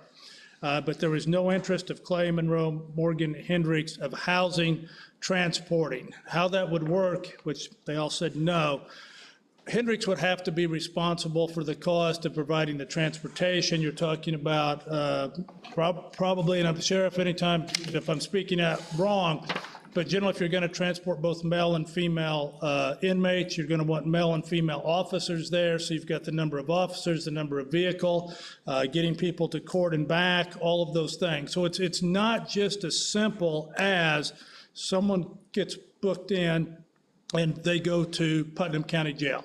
There's a lot of logistics, but in any case, all of those were no. Putnam County did not give a response. Greene County said yes, with a caveat, Greene County would cap up to 15. Now, whether that's something to consider, I leave to the commissioners, but Sheriff, if I said, you have more than 15 inmates, I mean, is that fair? So, so they have a cap that they would be willing to take 15, but there would be rates of exchange, transportation, medical cost. So the response on part one for multi-county was an adamant no. The response for the transport were 4 definite no's, 1 yes with a cap of 15, and 1 non-response. And we looked at that multiple times. What a lot of people don't realize, it takes 5 hires for every position in a jail because of the shifts. And because sometimes in this county, I don't know, Sheriff, you probably have 2 officers on duty at certain times on the road. And so you take an officer out at 2 o'clock in the morning to transfer a prisoner to another jail, you got to have another person available. The costs and the economics just never work out for transport, for a long-term housing in another jail. But we did look at all those factors, and Jim, you were a big help, and thank you for that.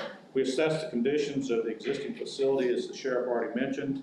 estimates at that time, and I'm gonna stop and pause here. So everybody has been hoping we did it June. I think, Gary, you actually made the remark, maybe the weight will go down a little bit. Well, I will tell you, we're doing $300 million in jail work today as Garland managing.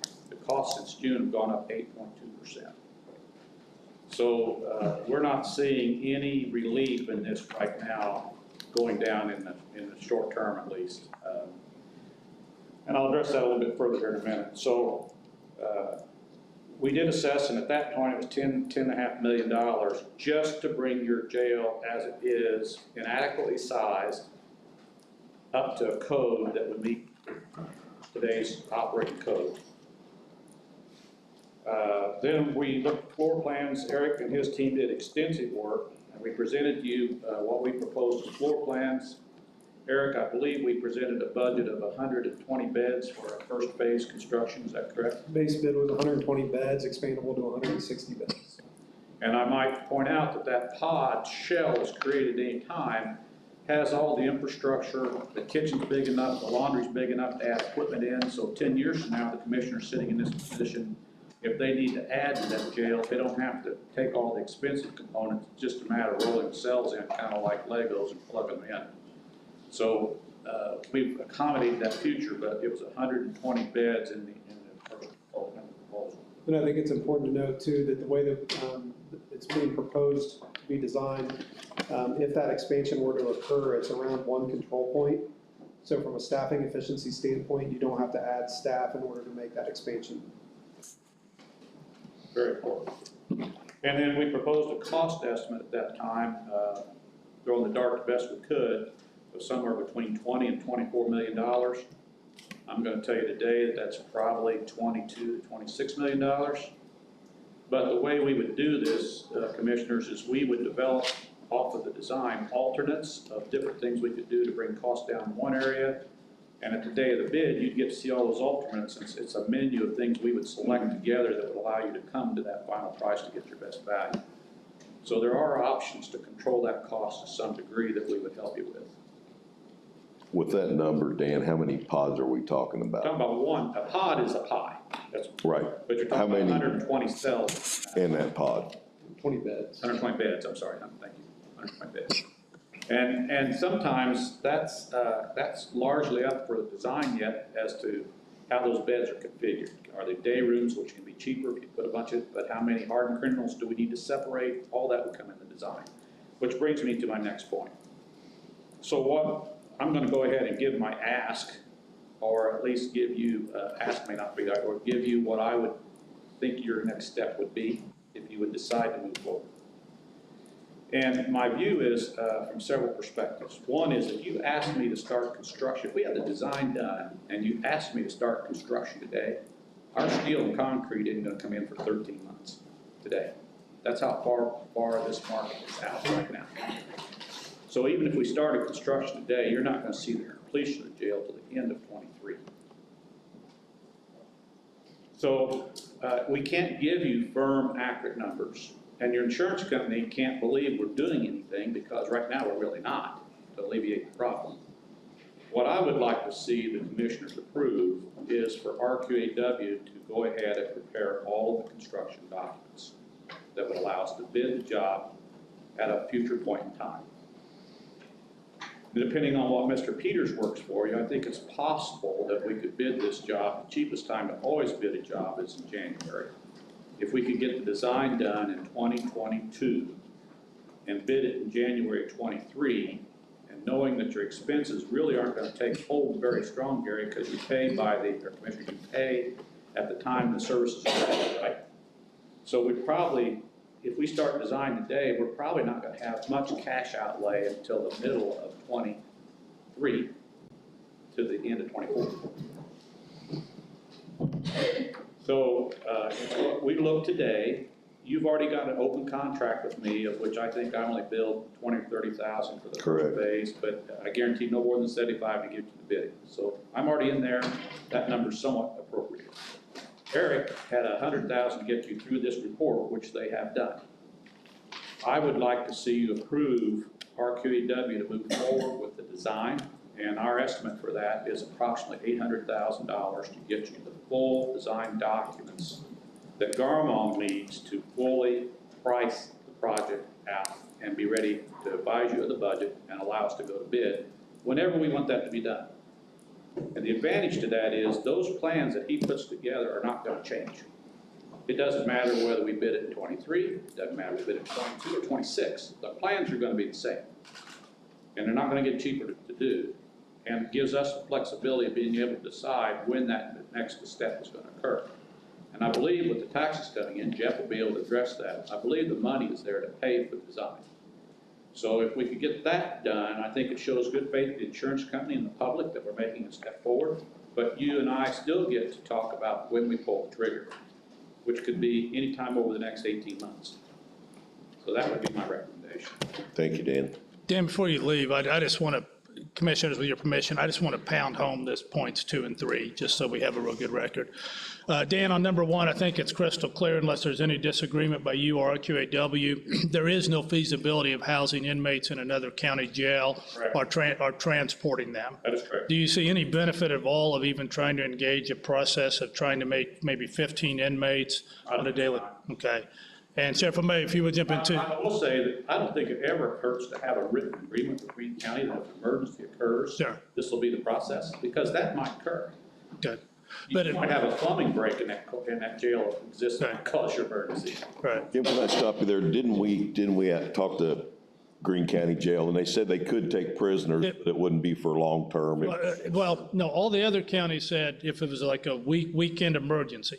Greene County talked about the regularity of 15 inmates. They hold 15 long term. 15. It's been a while since we had that. Yeah, so it's 15, but there would be the cost. But on number 2, the projection of county future jail needs and an estimate of number of characteristics. Dan, if I looked at the report that was turned in on June 21st of 2021, RQW, I know you guys went through this, but in there, starting on page 124, it has the daily population of the jail, the gender population. It's a gender of roughly 22% female, 78% male.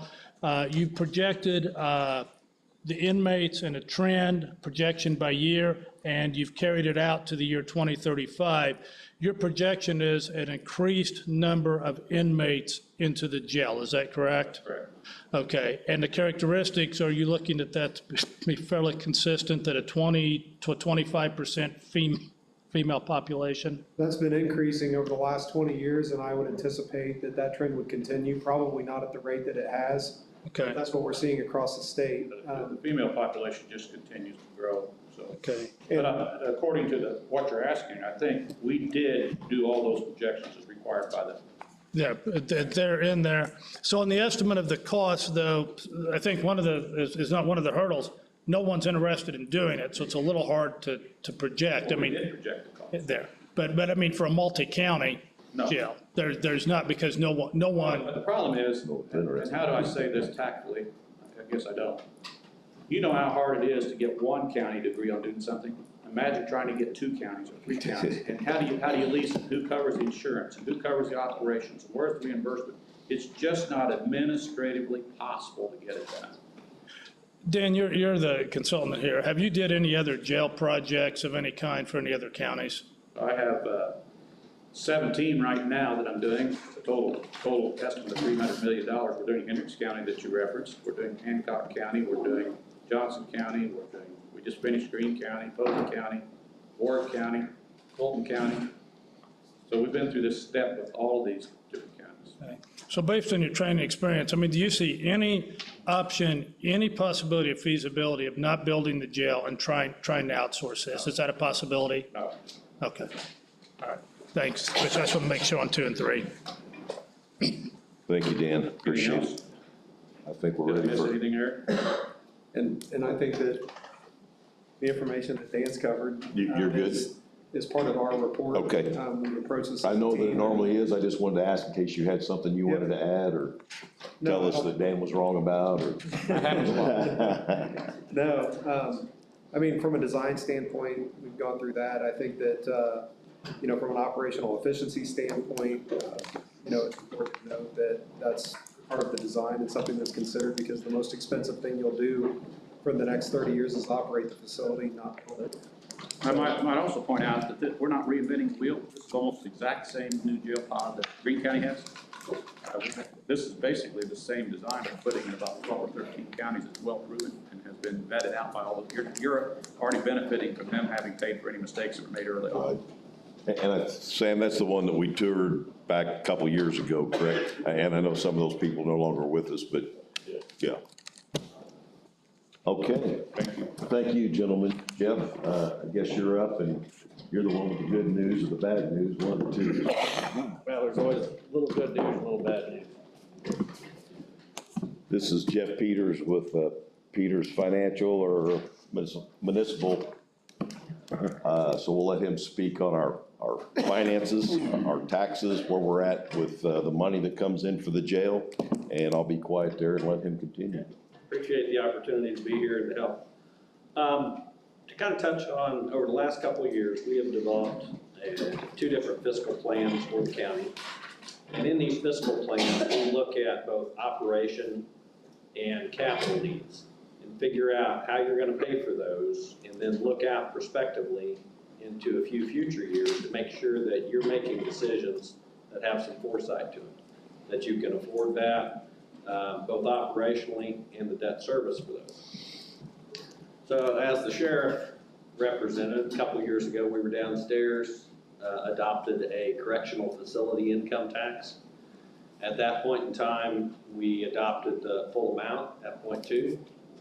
The thought of that was that it would accumulate funds to do exactly what Dan Zerner suggested, to fund the design of the jail project so that you'll have a good idea of what it costs to then see what it would take to finance that.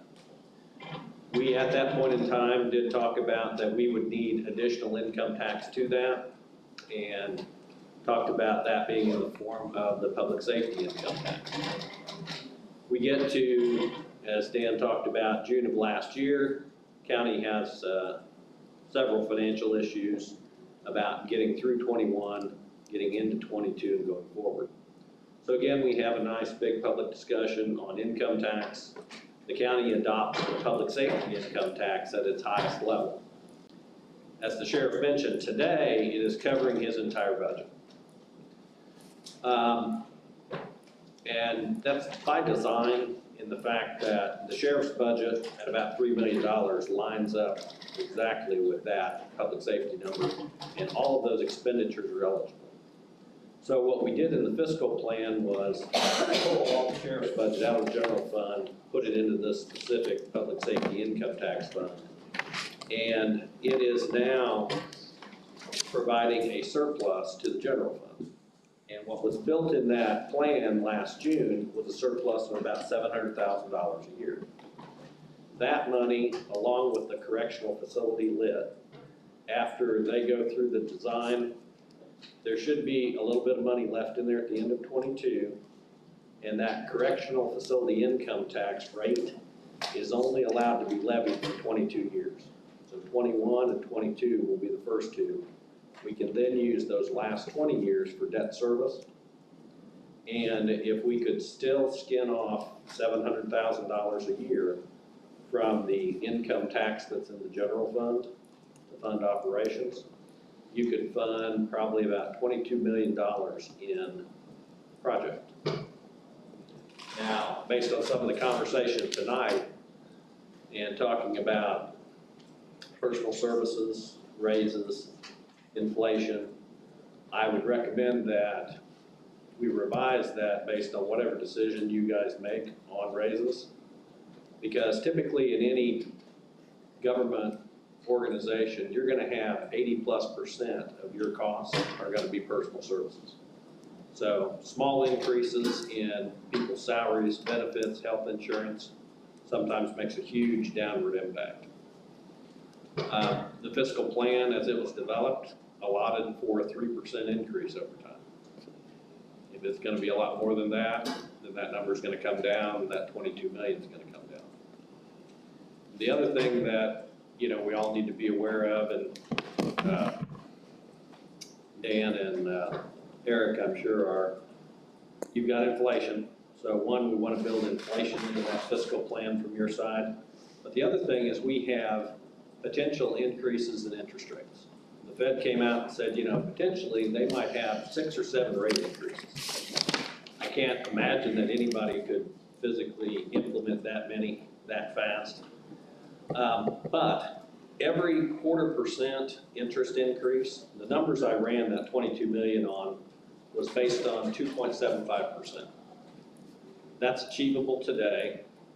It's achievable a little bit into the future. But if those rates continue to rise, every 0.25% increase would cut down about 635,000 out of that 22 million.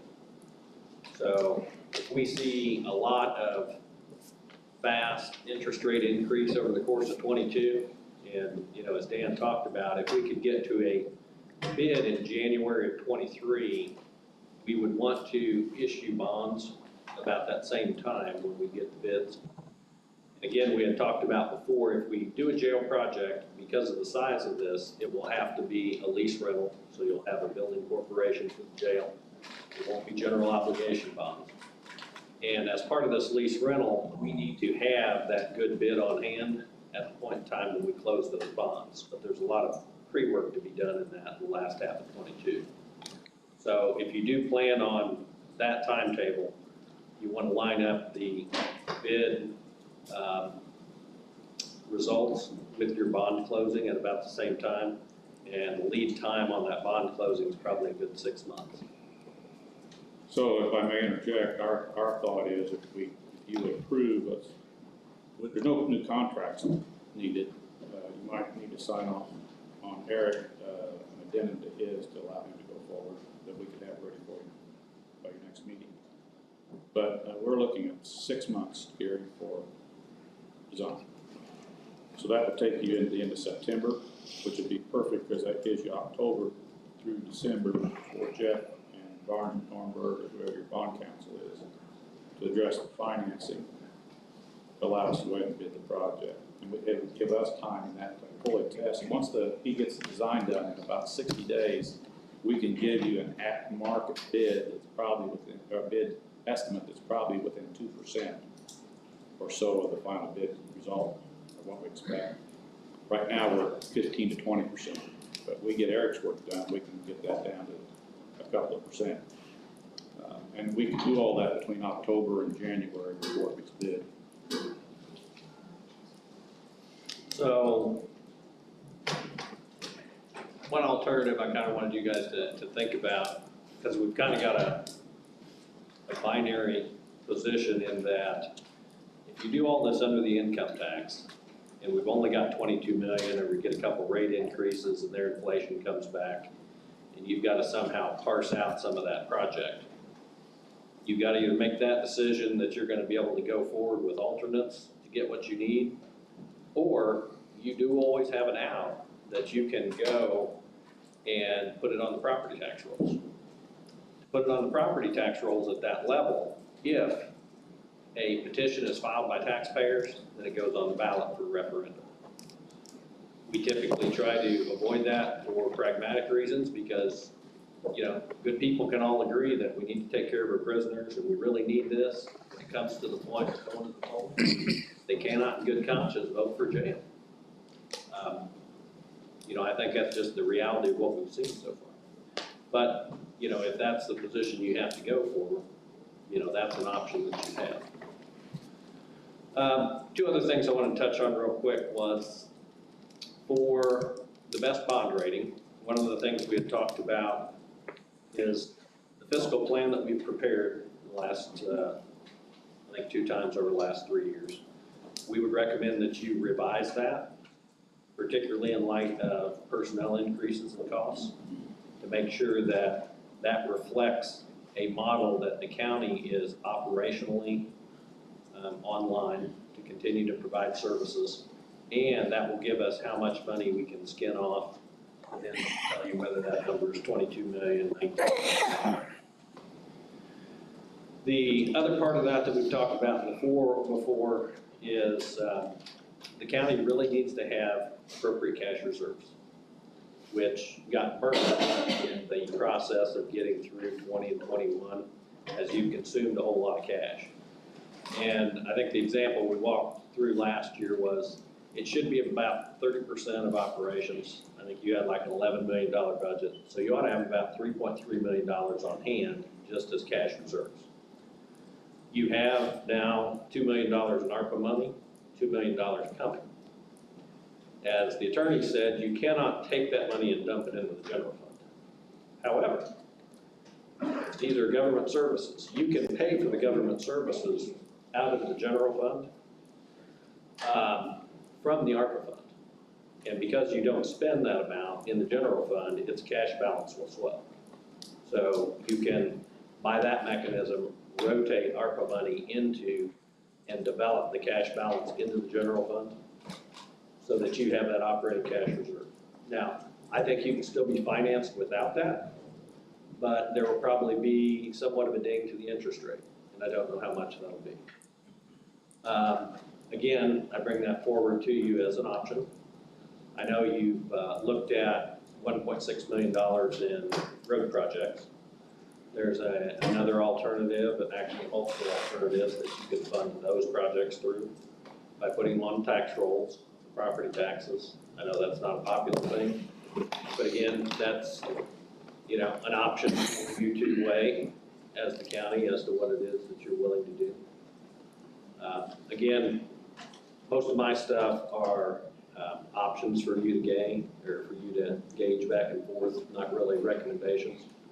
It's just how do you get from A to B, and you tell me how it is, or where it is you want to be, and I'll try and give you the different strategies to get there and the impact. And then you guys have the tough job, along with the council, of implementing those. But with that, I'd be happy to answer any questions. Since it's a public hearing, I'm gonna open up the floor to discuss the jail project with any of these gentlemen and companies that are here, if anybody's got any questions pertaining to the jail. Mike? Mike Spinks, taxpayer in the county and town. We have a lot of taxes now, and I know the good taxes, but we've got to watch, our population is almost half over 60. They're on fixed income. We've got to watch that and protect it. All these counties I've heard about, Hendricks and all them, what's the comparison in populations from each of these counties with Owen County? And the jail population, I know you're making the best estimate, but it's 70 now, and you're going for 170 in less than 10 years. Is that a valid projection for us? Yes. The base bid that we're proposing is 120 beds.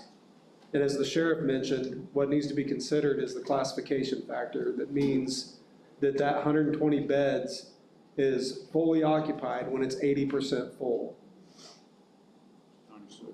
So that's 96. So from a base bid standpoint, for this project, we're proposing 120 beds, expandable to 160, but that's not what we're proposing for the initial project. That 96 beds where you're full, essentially, at that 80% capacity, is only 20 plus beds north of where you're at right now from a population standpoint. So I think that it's a very narrow estimate of. I said on the county corrections board, and I see how many comes in, how many repeats we have, quite a few. And to hold our population, we put the little straps on their ankles, the ones we think you can trust, and turn them back out to keep our population where it's at. We don't want to have to do that in the future, but we don't want to pay for a overpopulation either. I mean, there's a margin of money in there. Are you helping with our county's money financials, or is this just on the jail? This discussion today was just on the jail, but what we have done is put together a plan so that operationally the county can continue to provide services. How do we pay for the bonds? The bonds would be paid if if we can implement the plan that we made last year, they would be paid from the existing income taxes that are already in place. There would be no new tax increase, no more. But, that's what I say, we have inflation, we have interest rates going up, and potentially from the conversations tonight, we've got personnel costs that are gonna go up. So I think that money coming out of the fiscal plan is probably not an extra 700,000 today. So I think everybody here is willing to pay a fair share, but we want to make sure we understand what a fair share is. That's all. And I want everybody to, we're not here to make a decision tonight on building a jail, just, I want to make that clear to everybody. Sure, and they're all good questions, Mike, I just want to make sure that nobody thinks that we're gonna take a vote here and we're gonna put a $22 million jail on everybody's tax. And he brought up a good point, and I'll get to you in just a minute, Mike. Brought up a good point with highway issues that we all know and have. We don't want to put, there is a one-time property tax to raise revenue for roads and bridges. Then we have property tax, if need be, for jail. This county cannot handle that. There's absolutely no way. So there's some hard decisions here to make, and we're gonna lean heavily on this gentleman to guide us through this. And with that, Mike, go ahead.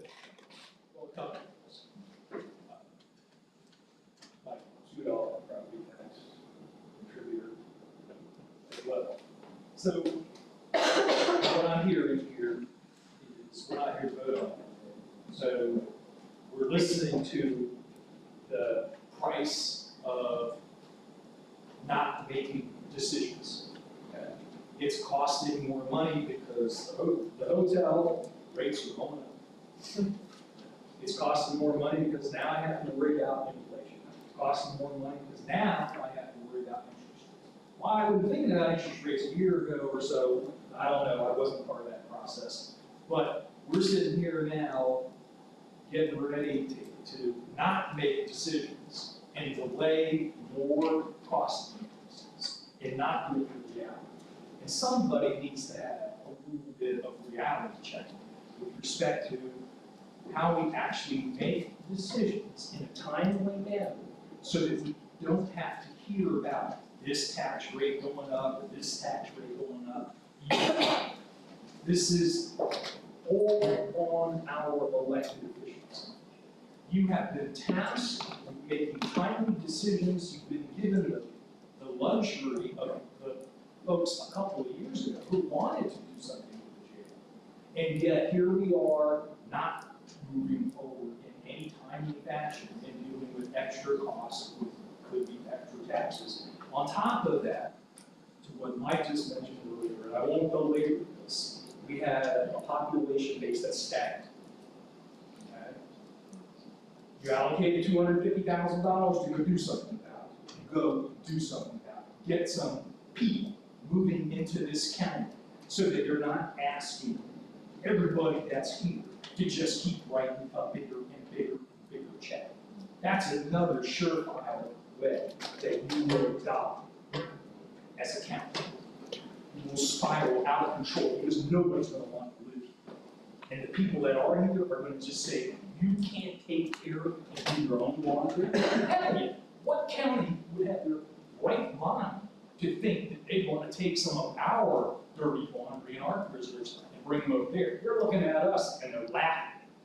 They do it all over the state when necessary. The problem that we've got, Mike, that you're forgetting about is some previous administration put this county in the red for 3 years. We just got dug out this year. 3 years in the red. I didn't cause that. I've been trying to dig out of it. We are in the black today, $800,000. These gentlemen want $800,000 to do a plan. We're broke. You tell me where we come up with that $800,000 and still survives. How do we still pay our bills? Well, Dan, you told me that you've had 17 different counties and you were working with different persons. I used to work for Marriott in their architecture and construction division. We got really, really creative when it came to doing architectural designs for different hotels across the country. And we weren't paying architects $800,000 to do the same damn thing, down the street in the next county. And I'm just using that as an example.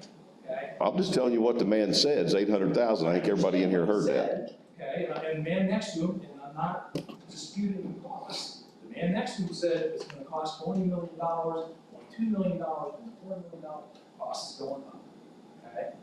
I totally understand that. I think everybody here understands that. We're all in an inflationary time. I got that.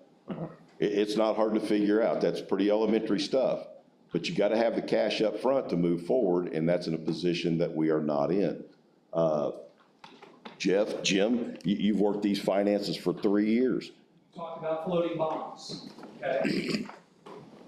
And again, there's a lot of discussion here, Mike, right? Talking about bonds, talking about taxes. I don't think we're ready tonight to pull that trigger. We've got to talk to the council. We've got to talk to our financial people. Trust me, I know what we're dealing with here in inflation rate. Sam and I have been on the same page of this jail for 3 years. I went and inspected that jail with him. I went and looked at other facilities. I know that we need a jail. But until the money is available, I don't know how we're going to accomplish that. But it's going to take a little bit of time to figure it out. But if you want us to vote tonight to move forward with a jail, I guess we can bring that up for a motion. That's not what I'm saying. What I'm saying, get off. If I could kind of clarify and piggyback on the data that Jim sent over previously. The Correctional Facility Lit Fund, as was established 2 years ago, today, or I bet those numbers were the end of January. Yeah. Got like 609,000. End of January, yes. I don't know what commitment was made against that for the jail, 422, but there's 600,000 there in cash. It said it should get an extra 70,000 a month, so it's getting another 800,000 over the course of this year. Jeff, if I could, just so let's just be completely accurate. What that fund is, gets a constant monthly revenue of $71,882.83. That's the fixed amount. As of last Friday, it had $678,646.95. So far in February, the total expenditure out of that fund was $2,900. So it's not absolute zero, but it's roughly in that range is what's being deducted out of that. So that.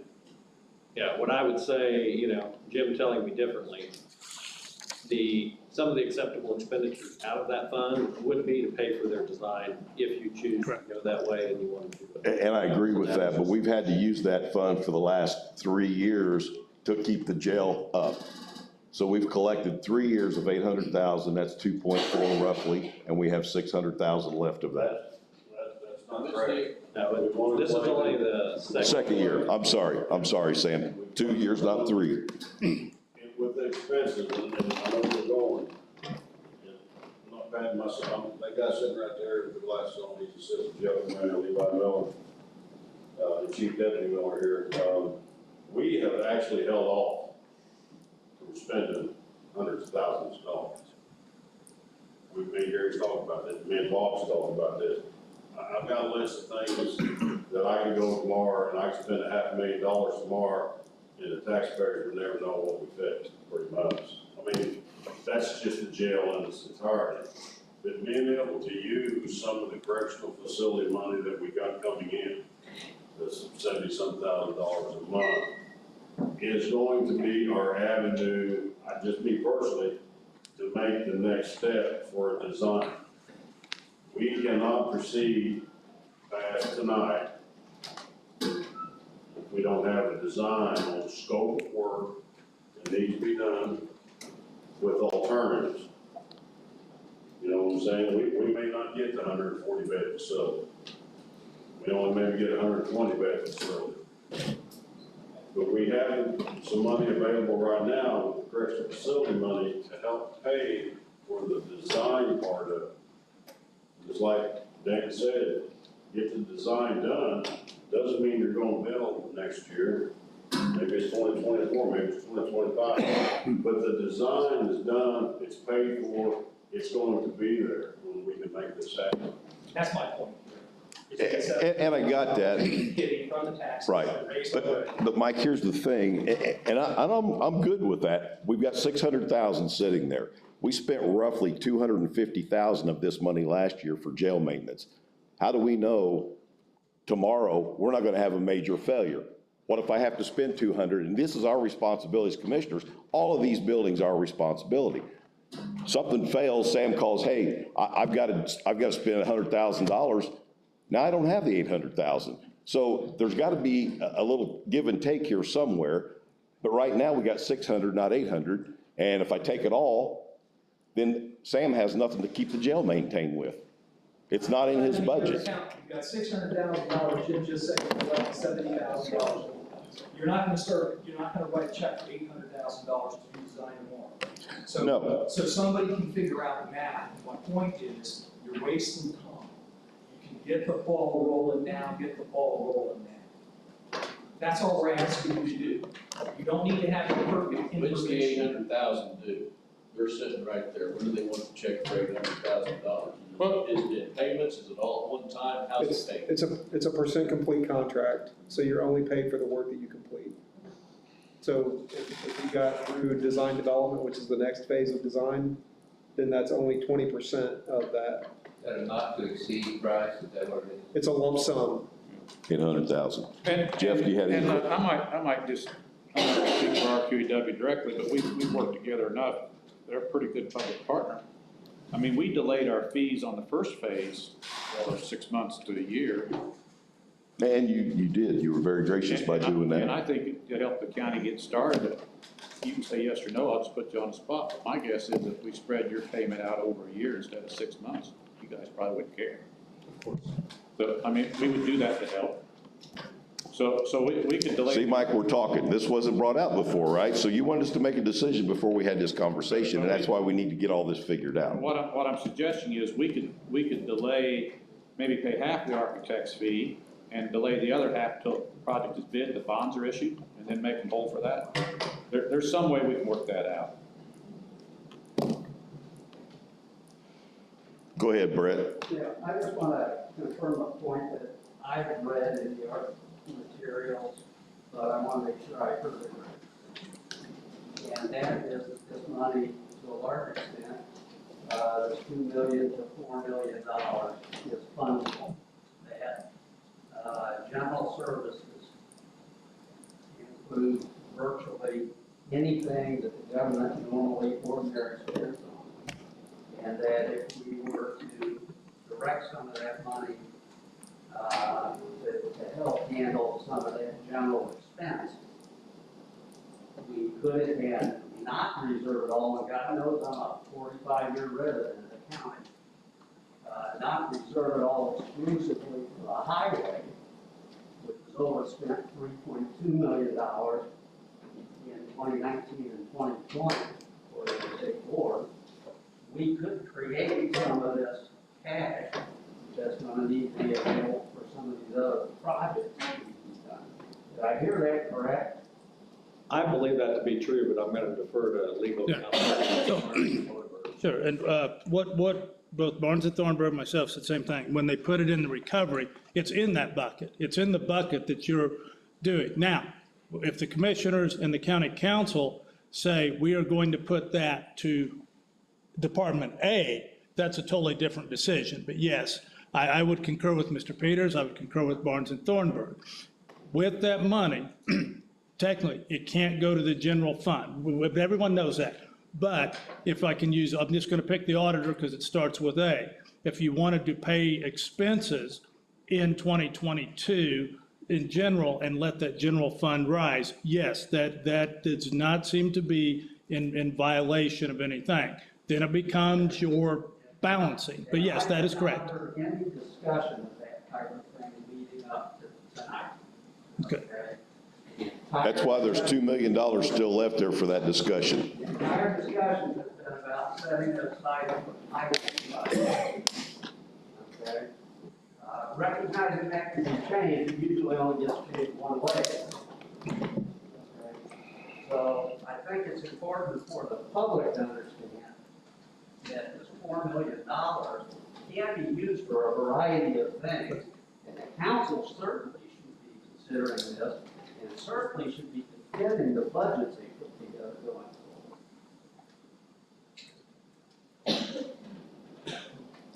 So let me get Jeff here, Mike. He was The first. impact of our safety tax in the tax forms that people are gonna have to pay this spring, is that when they're gonna see it? They've already seen it. They've already seen it. It's in income tax. Yeah, it's income. So it comes out of your check every week. Or bi-weekly, whatever you get paid. Go ahead, Jeff. So I'm Jeff Marks, I'm a taxpayer as well. I started this year with the legislature beginning to tell them how they had messed up Owen County because of level 6 felons.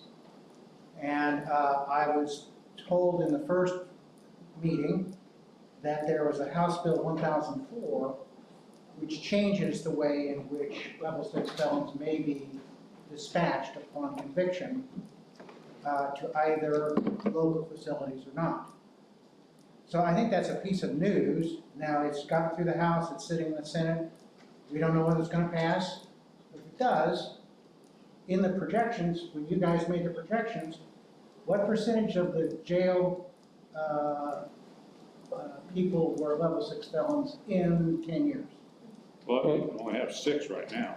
Right, I understand that. Now, it's news to me tonight, so that's. Yeah, so it might be 8 or 9 out of the 130 or 40, but the level 6 felon count's really pretty minor. There's also a difference if they're in jail pre-trial. That's not, no money is gonna come from the state if they're awaiting trial, it's just after the sentence. And we.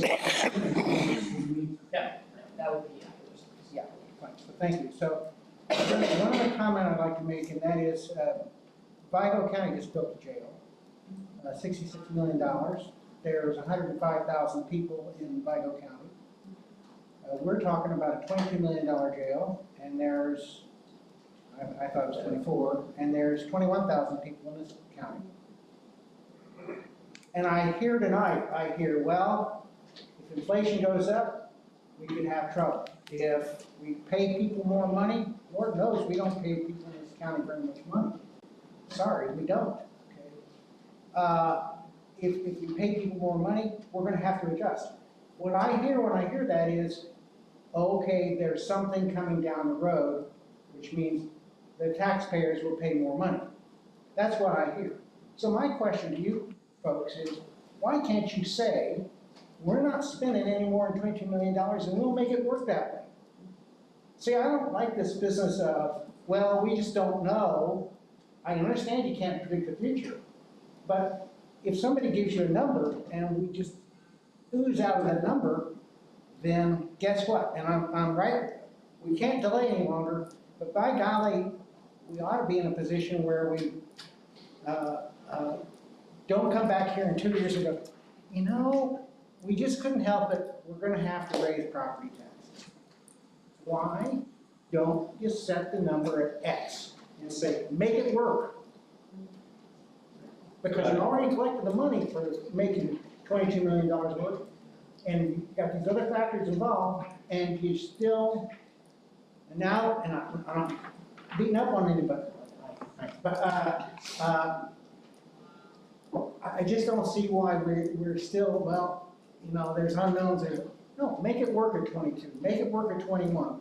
You know, if we were gonna do the same ratio we did in Vigo County, it'd be $13 million. I understand that won't work. I get that. But I don't, it just feels like it's just gonna, it's never-ending saga. Let's start and stick to the number. If I could address that. Owen County put in place the income taxes. Yeah. If it were property taxes, we could pick a number today, and we could fund that for the future irrespective of what happens to assessed value, because it is just a product of the levy against the assessed value calculates the rate. So if people's property values went down, the tax rate would go up, everybody would pay a little bit more for that. Yeah. The difference with the income tax is we don't know what the future income tax is, and we can't assess a different rate because it's a fixed rate. Sure. Also, if we started today, if you guys said, you know, we're doing this now, let's make $22 million work. We're a year away from being able to have a valid number for us to borrow the bonds against. So I have to forecast interest rates a year from now because today my number's 22 million. And, you know, I can't forecast that. We're gonna have to make some assumptions and those things change as we go. So we've got a moving target going this way. They've got a moving target with inflations and costs going this way. Somewhere that arc matches up, and we need to all get there at the same point in time. And like we say, if we said go today, it's probably next January where those two lines intersect. So I'm just gonna be a little. So you build 120, you design a 120 bed facility, and you look at incremental cost of 110 to 120, or 100 to 120. And so you have a variable in the actual target. And they're gonna have alternates. So that's what everybody hadn't understood, is we're gonna build a shell. The outside shell with the utilities, the infrastructure is the expensive part. And the way you build a jail today is you roll the cells in place inside that shell. The reason you're going through this today is that wasn't the approach that was used here 20-some years ago. They built a finite box. And there wasn't any way to expand it or change it or alter it. Well, we're not gonna put the county in that position going forward. So in the end, when we get ready to bid this and we see what the costs are, and we see the money available, the county will get to elect, here's how many beds we want, here's the configuration of those beds, here's how we can modify that budget. All those things will come together. But I can't do that without the basic design done that they have to provide to get us to the point where we can make those alternates. Got that question? Go ahead, Chris. Please correct me if I'm wrong. Did I understand correctly that the tax that was implemented to help finance this is now being used solely for the sheriff's department's budget? That is correct. With a percentage of that to go towards the 600 or 800,000 and the jail lit tax goes towards this jail. At that there's 600,000 in there right now. Go ahead, Greg. Public hearing in regard to the jail and highway department and overspending keeps being brought up in different senses and meetings. Sheriff Hobbs brought it up in the last meeting, Brett brings it up in this meeting. In 2019, the county was faced with a flood incident. President of the county commissioners never left my pickup truck during that whole time, and everything that was spent under the directions of a board of commissioners. In 2019 and 2020, there's not a department head here saying you didn't get your information except on a sticky note. We did not have the information. We were told we were fine. You have the money. Oh, go ahead. We applied for grant monies. Jack White helped me do that. Tried to get money with the Homeland Security. We were unable to do that. The highway department, ladies and gentlemen, I might be the department head, but that board of commissioners decides what I'm going to do and what I don't, and the other board of commissioners decided what I'm going to do and what I don't. I would agree with that 100%. End of story. You got no argument for me. No, I'm not, I'm just telling the story. So, spending, we can see what it is because we have the proper information in front of us right now from Lau, and that is thanks to that auditor right there. And actually Diane helped provide that information to start with when the problem went on. We have the proper information. The county, the highway department is not overspending at this time. We're within our budget, our revenue flow budget.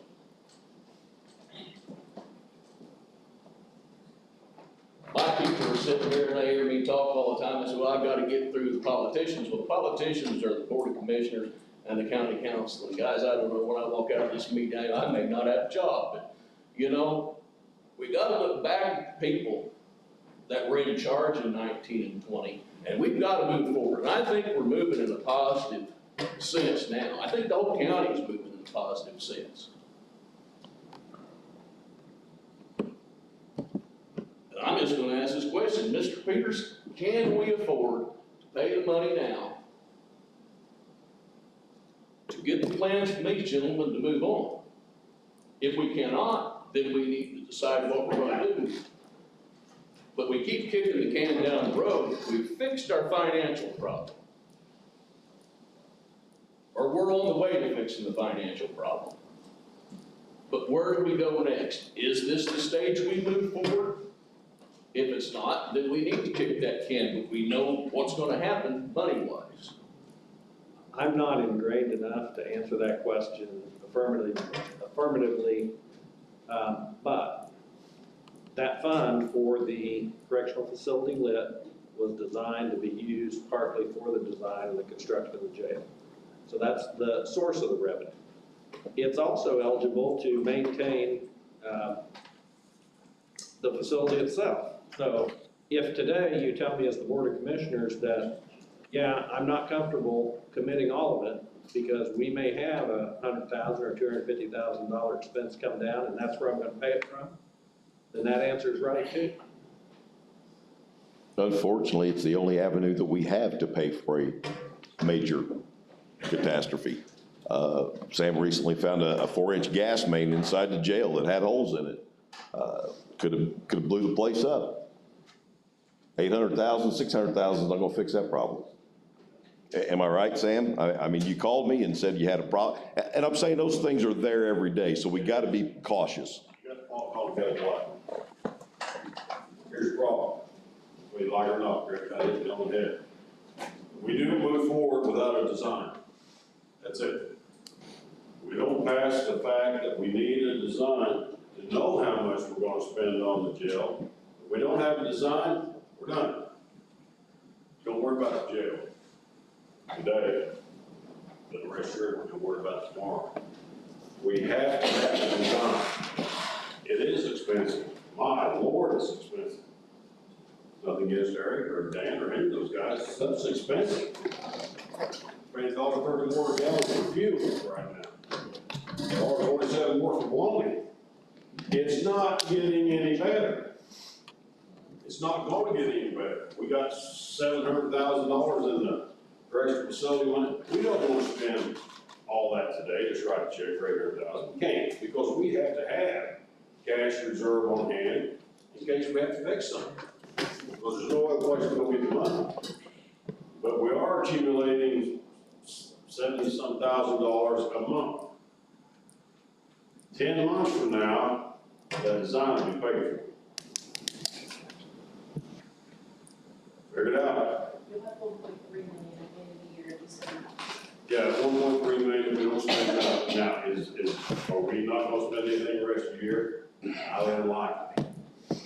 But we're gonna try to keep it at a minimum with the oversight we have in the jail. We don't know what's gonna happen. The building may fall, collapse tomorrow, we don't know. That's a whole different issue. But in order for the county to proceed forward, they've got to have a design for the facility. Whether you build next year, 5 years from now, you've got the design. If we don't have a design, there's no place that we don't proceed. I think there's two things that are important to note. One is that during the design process, Garmong, who builds jails, and us who design jails, evaluate where we are from a design standpoint, evaluate market conditions, and provide feedback throughout that process to the county so that you're not just waiting 6 months or a year from now and then you find out how much that design is going to cost. Of course, on bid day, that is when you actually find out what it's going to cost, but over the course of that design period, evaluation continues to occur. We don't just wait until the end and then, surprise, here's how much it costs. That's important. The other thing is that from a design standpoint, RQAW would be willing to take what is 6 months of design and 6 months of fee and extend that 12 months if that would help the county to take an important next step so that we don't lose more time. Because as has been mentioned, from a project standpoint, a next step relative to bidding, construction, site preparation, anything can't occur until you know how it's going to be designed. Right. And with that, Eric, I'm going to fall back on Mr. Bryan. He has worked diligently for the last year and a half with the county's finances. No one knows them better than him. Give us your input, please. Well, I'm just going to give, okay, if I give everybody some numbers. So starting with the general fund. The general fund is the operation fund. Even though we're talking about the jail, you cannot get that to zero. It is common knowledge that for a series of months, that fund was in the red. Okay, so we never want that to occur again. I mean, that's paramount. So my suggestion, I mean, we're still, lots of people still talk about the public hearing, but looking at some numbers, if Jeff Peters would have time between now and the 14th, if we took a look at the general fund, which has $959,000 in it right now, there's going to be a minus on it of the claims from tonight, and there's going to be a minus of the payroll. But the general fund numbers are better than what was hoped for. The lit safety that the sheriff has, that's Fund 1170. That was the main increase of the income tax. $3 million is roughly, not to the penny, but roughly $3 million is coming in. His budget is more than 2.9 million, meaning that if the appropriated budget, every penny of it would be spent, there's only a difference of roughly $65,000 for the entire year of what's coming in from the public safety tax in that fund and what's going to be spent. $65,000 for 12 months. If 1170 is going to be used and has to be used for the part of paying the million, there has to be for the county council to see how much of the sheriff's budget that's all being paid out of 1170 can be moved back to the general fund. The county council has to know that number in coming up with this 22 million.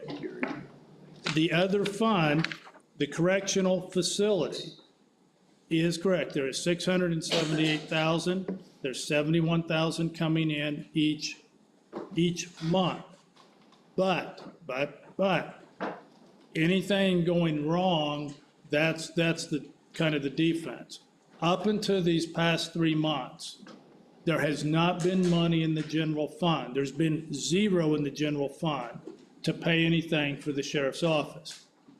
The lit 1170 did not exist. This was the only fund that was in essence, using my cliches, the Alamo, to pay anything going wrong with the jail. My recommendation as far as taking a look at the money, now that we've got 2 months of trends, I think we can start taking a good look at the amount of revenue coming into the general and what that's going to be. Look at the correctional and see what is possible as far as resolving the issue of moving the sheriff's budget out of 1170 back into location 5 in the general fund. That has not been worked out.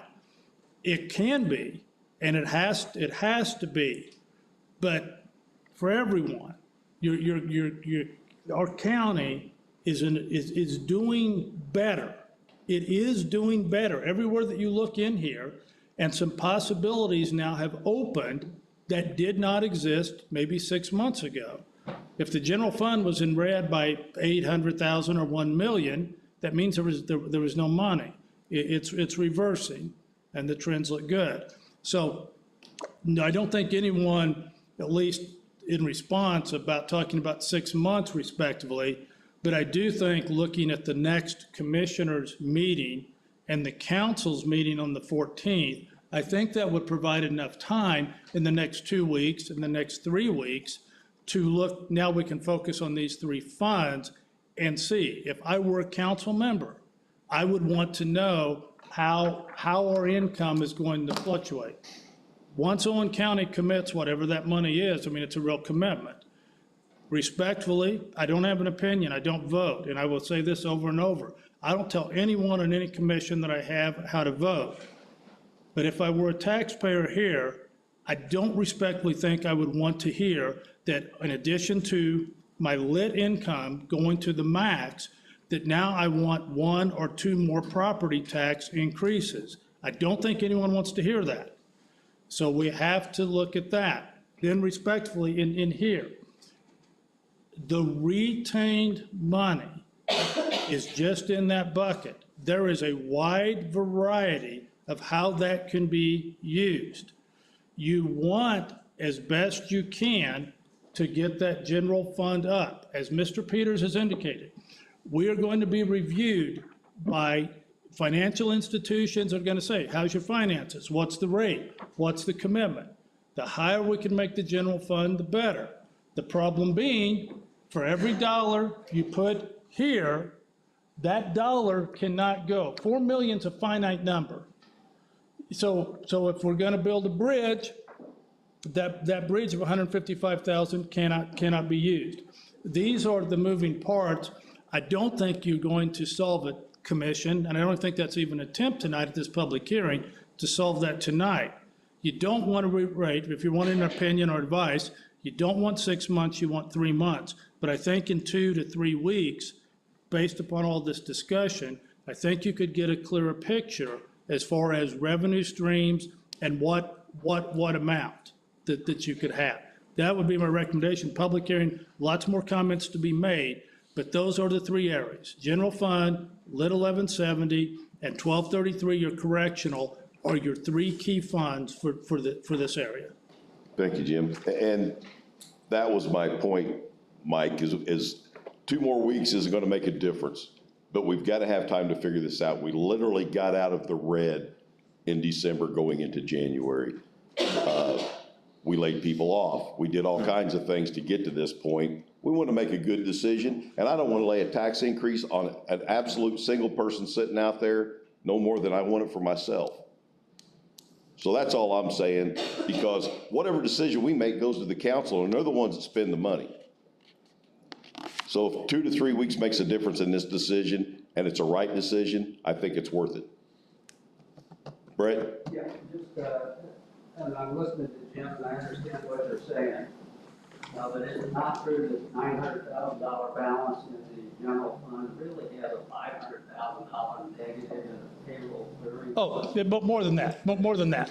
The netted off of it, so. More than that. It is a lot less positive than what it's shown. Sure, you have 2. You've hit on one. There's 2. So here, at one time, Owen County was in the red of approximately 17 funds at, by my memory, in the range of about 4 million. That number has completely shrunk. So your operating funds are not, but your grant funds are, and payroll clearing. Mike, I apologize, I know there's a 5,100 and a 52, so I may mix the number, but in any case, it doesn't matter.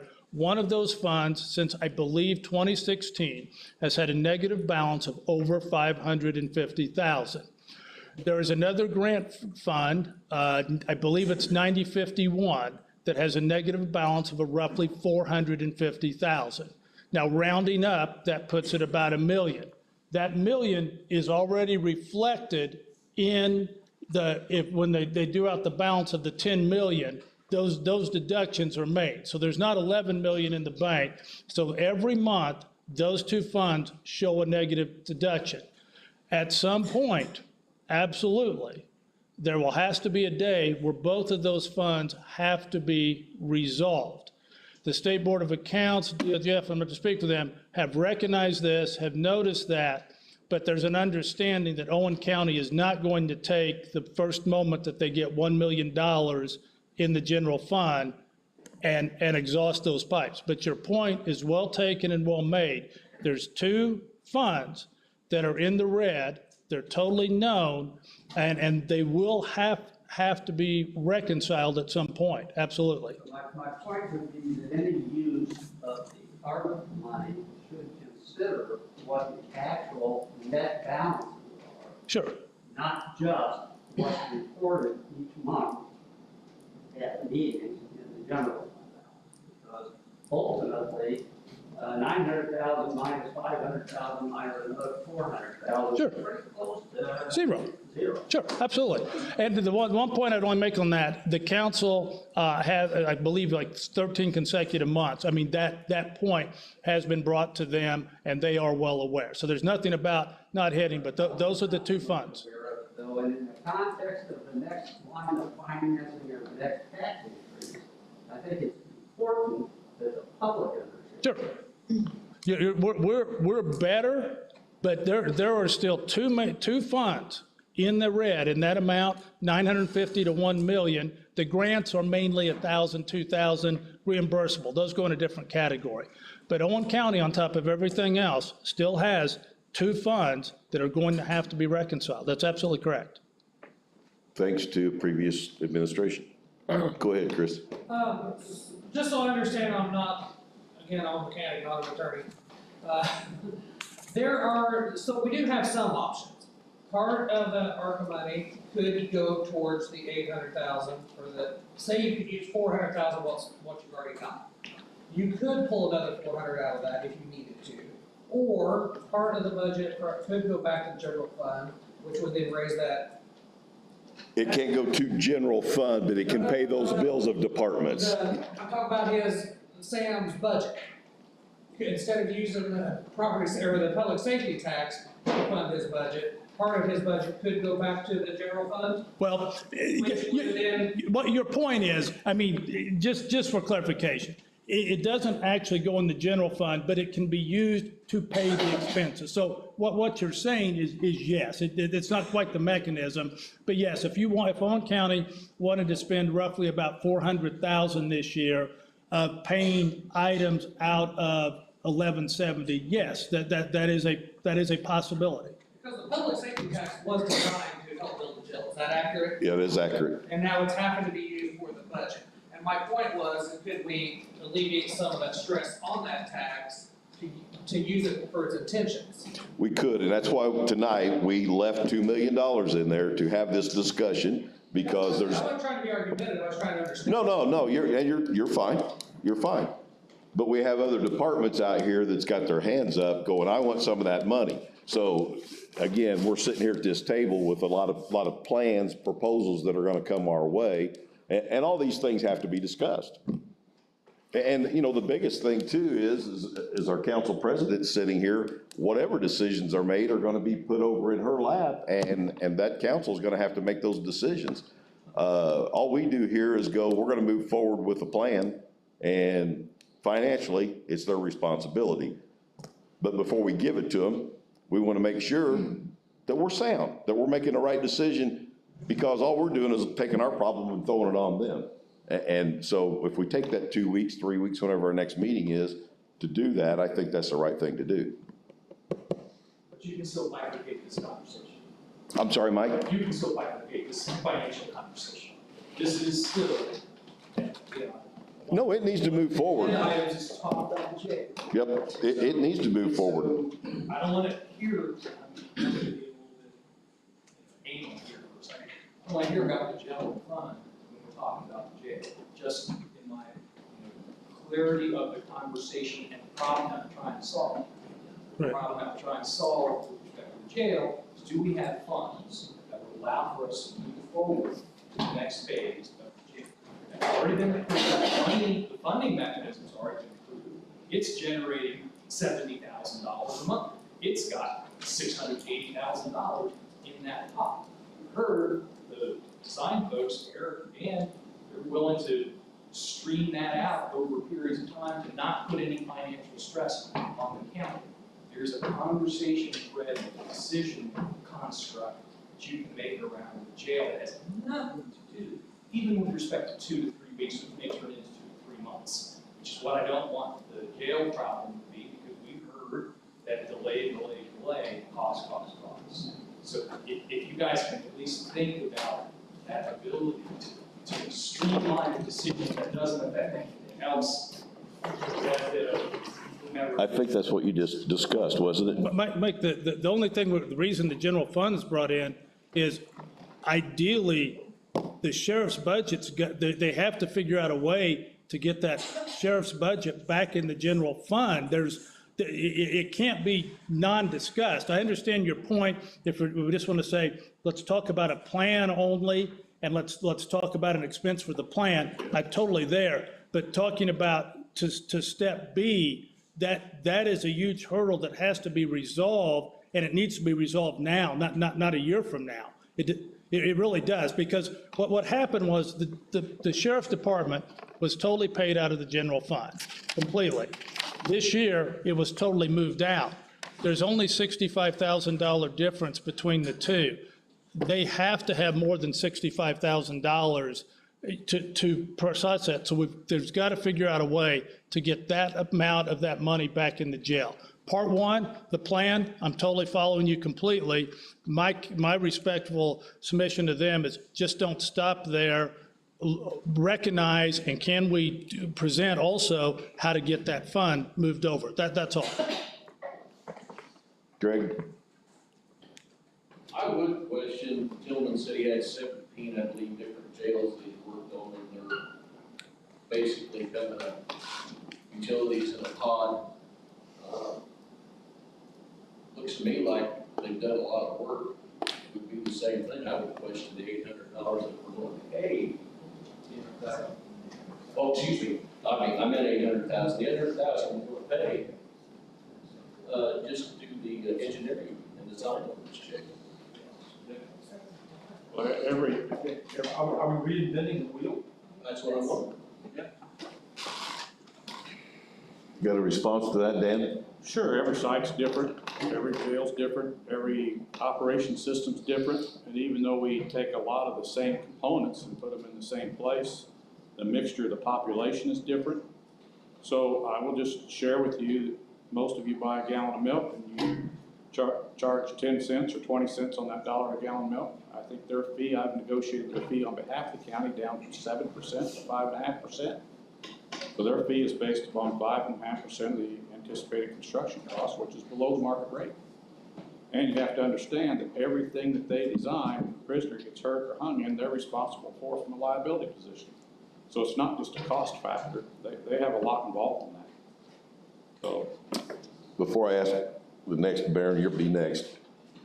We spoke at one time about refurbing the jail that we have, and there was a $10 to $14 million cost figure in there. Is that still a viable option? if you wanted to just refurbish the jail you have up to a code standard, but keep in mind, it only holds 72 prisoners, which with the classification means you're over, here's where you get in trouble. Your maximum capacity from the state's view is, in the Department of Justice, is 20% less than 72, which is what you're currently rated. So you take 14 off of that, you're gonna open a refurbished jail at 10.5 million and not be able to pass the inspection report. Okay. Just a question, Yeah, because I know it was brought up before. That's the reality, is you're gonna spend 10.5 million at 60-some prisoners, you're exceeding the max, you won't be able to pass the jail report. Baron. Baron Brennan from Jackson Township. I want to make 2 points. The first one is a principle, and the second one is to address the problem, not because of recognition of the problem, which I think we understand, but it's the way to solve the problem, okay? The first issue is principle. Our country was founded on the idea that we didn't have to pay tribute to a sovereign king over in England because we couldn't own property. Now, with property taxes being that they are, like I pay $100 a month for property taxes, I can never really own my property. So the idea of the increased property taxes, and which makes things worse for landowners and stuff like that, as well as more and more income taxes, which drives people out of the county to go somewhere that's cheaper. These are really, really big issues, and they need to be looked at seriously because it's not the intent that our country was originally founded on. Now, we're number two. Number two is, if you want to solve the money problem in the county, and nobody likes me for this, I'm not a bad guy. The only way you can do it is you have to reduce the load that's on the county for payroll. And the only way to do that is to take however many people you got working for you, and just like Nick said at the council meeting up there, he said, cut off 20%. If you do that, then the numbers come back. It's not instantaneously, right?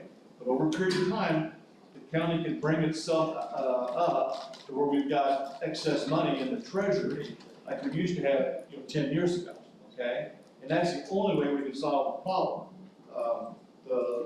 The taxes and all these kind of things are great, and the county depends on the gambling casinos and some of these other federal programs, and the infrastructure costs keep going up as well as the inflation rate. But the point I'm making here is you have to stop the load that you can control. I can't do anything with the income tax, with the, we call it inflation, I can't do anything about that.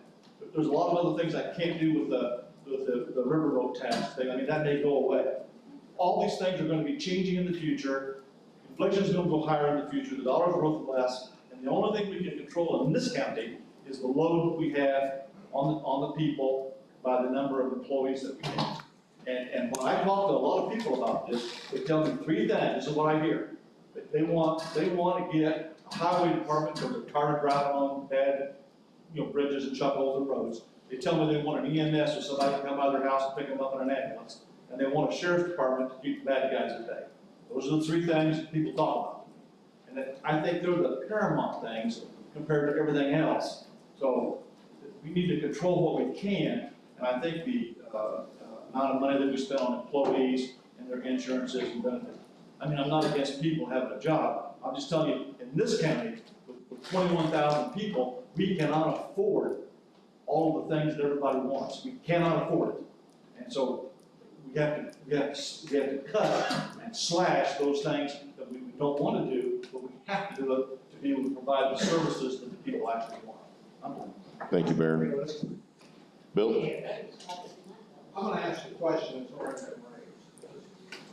A few years ago, we built an elementary school in Corning Creek. Then Edgewood built an elementary school, but it's the same building. I mean, but both of us pay for engineering tests. Why isn't there a 120-bed pod that's a design, and that's a standard issue, and we have it? Instead of every time one's built, spending $800,000 designing something, that I guarantee you, we can go somewhere and find that exact building after we build it, that's been built someplace else. That was my point when I worked at Marriott. That's exactly what we did. We were building four-year hotels and Fairfield hotels and anything else. Same That's footprint. Sorry about how we built them and did exactly that. A long time. It's surprising it's not done in education or in correctional. Every county needs a jail. Why the state say it? There's a 120-bed operation, there's a 160-bed operation, and have about 5 do you choose from. We all divide up the cost of engineering studies and we build on those. Well, that's because the state wants to recommend us to do A through Z, but they don't give us a damn dime to do nothing. Now, I'm gonna say something else. Go and get prisoners. Revolving door, we got one judge here. Do you know how many people they let out of our facility just to keep the overcrowding down? Do you know how many times my officers go back and get the sorry son of a? It's a repeat offense. When are we gonna stand up for the victims in the county? We gotta have a jail to put them in. Justice has got to be served somewhere down the road. But we keep kicking the can because we keep letting them out. We go back and get them. The next sheriff's gonna take over, is gonna go get the same people that I went to God for the last 7 years. Let's do something with them. Let's stand up for the victims and the taxpayers, and let's keep going. I think I'm done. I'm gonna wrap it up if there's nothing else. Chris is ready to get out of here. I know that Mike wants us to hurry up and pull the trigger tonight. I know Sam probably does, but I know that Sam is smart enough to know that we've got some financial issues that we need to work out. This county literally just got its feet back on the ground. And to pull those back out from underneath of us right now without the proper decisions being made is a bad decision. Slow down. So. Slow down. My question's been answered by the people. Well, I can't answer that, Greg, so you're definitely gonna have to direct it to them. This is gonna be the final questions, folks. Tim? Well, I mean, we all agree that Walmart, Sam's, U.S. Postal Service, I'm familiar with their designs of their buildings and stuff, and they take one basic design and build the same thing all over the country. I've been in multiple states, same building, same design, so I find it hard to believe that it costs $800,000 to do a basic design that they've already created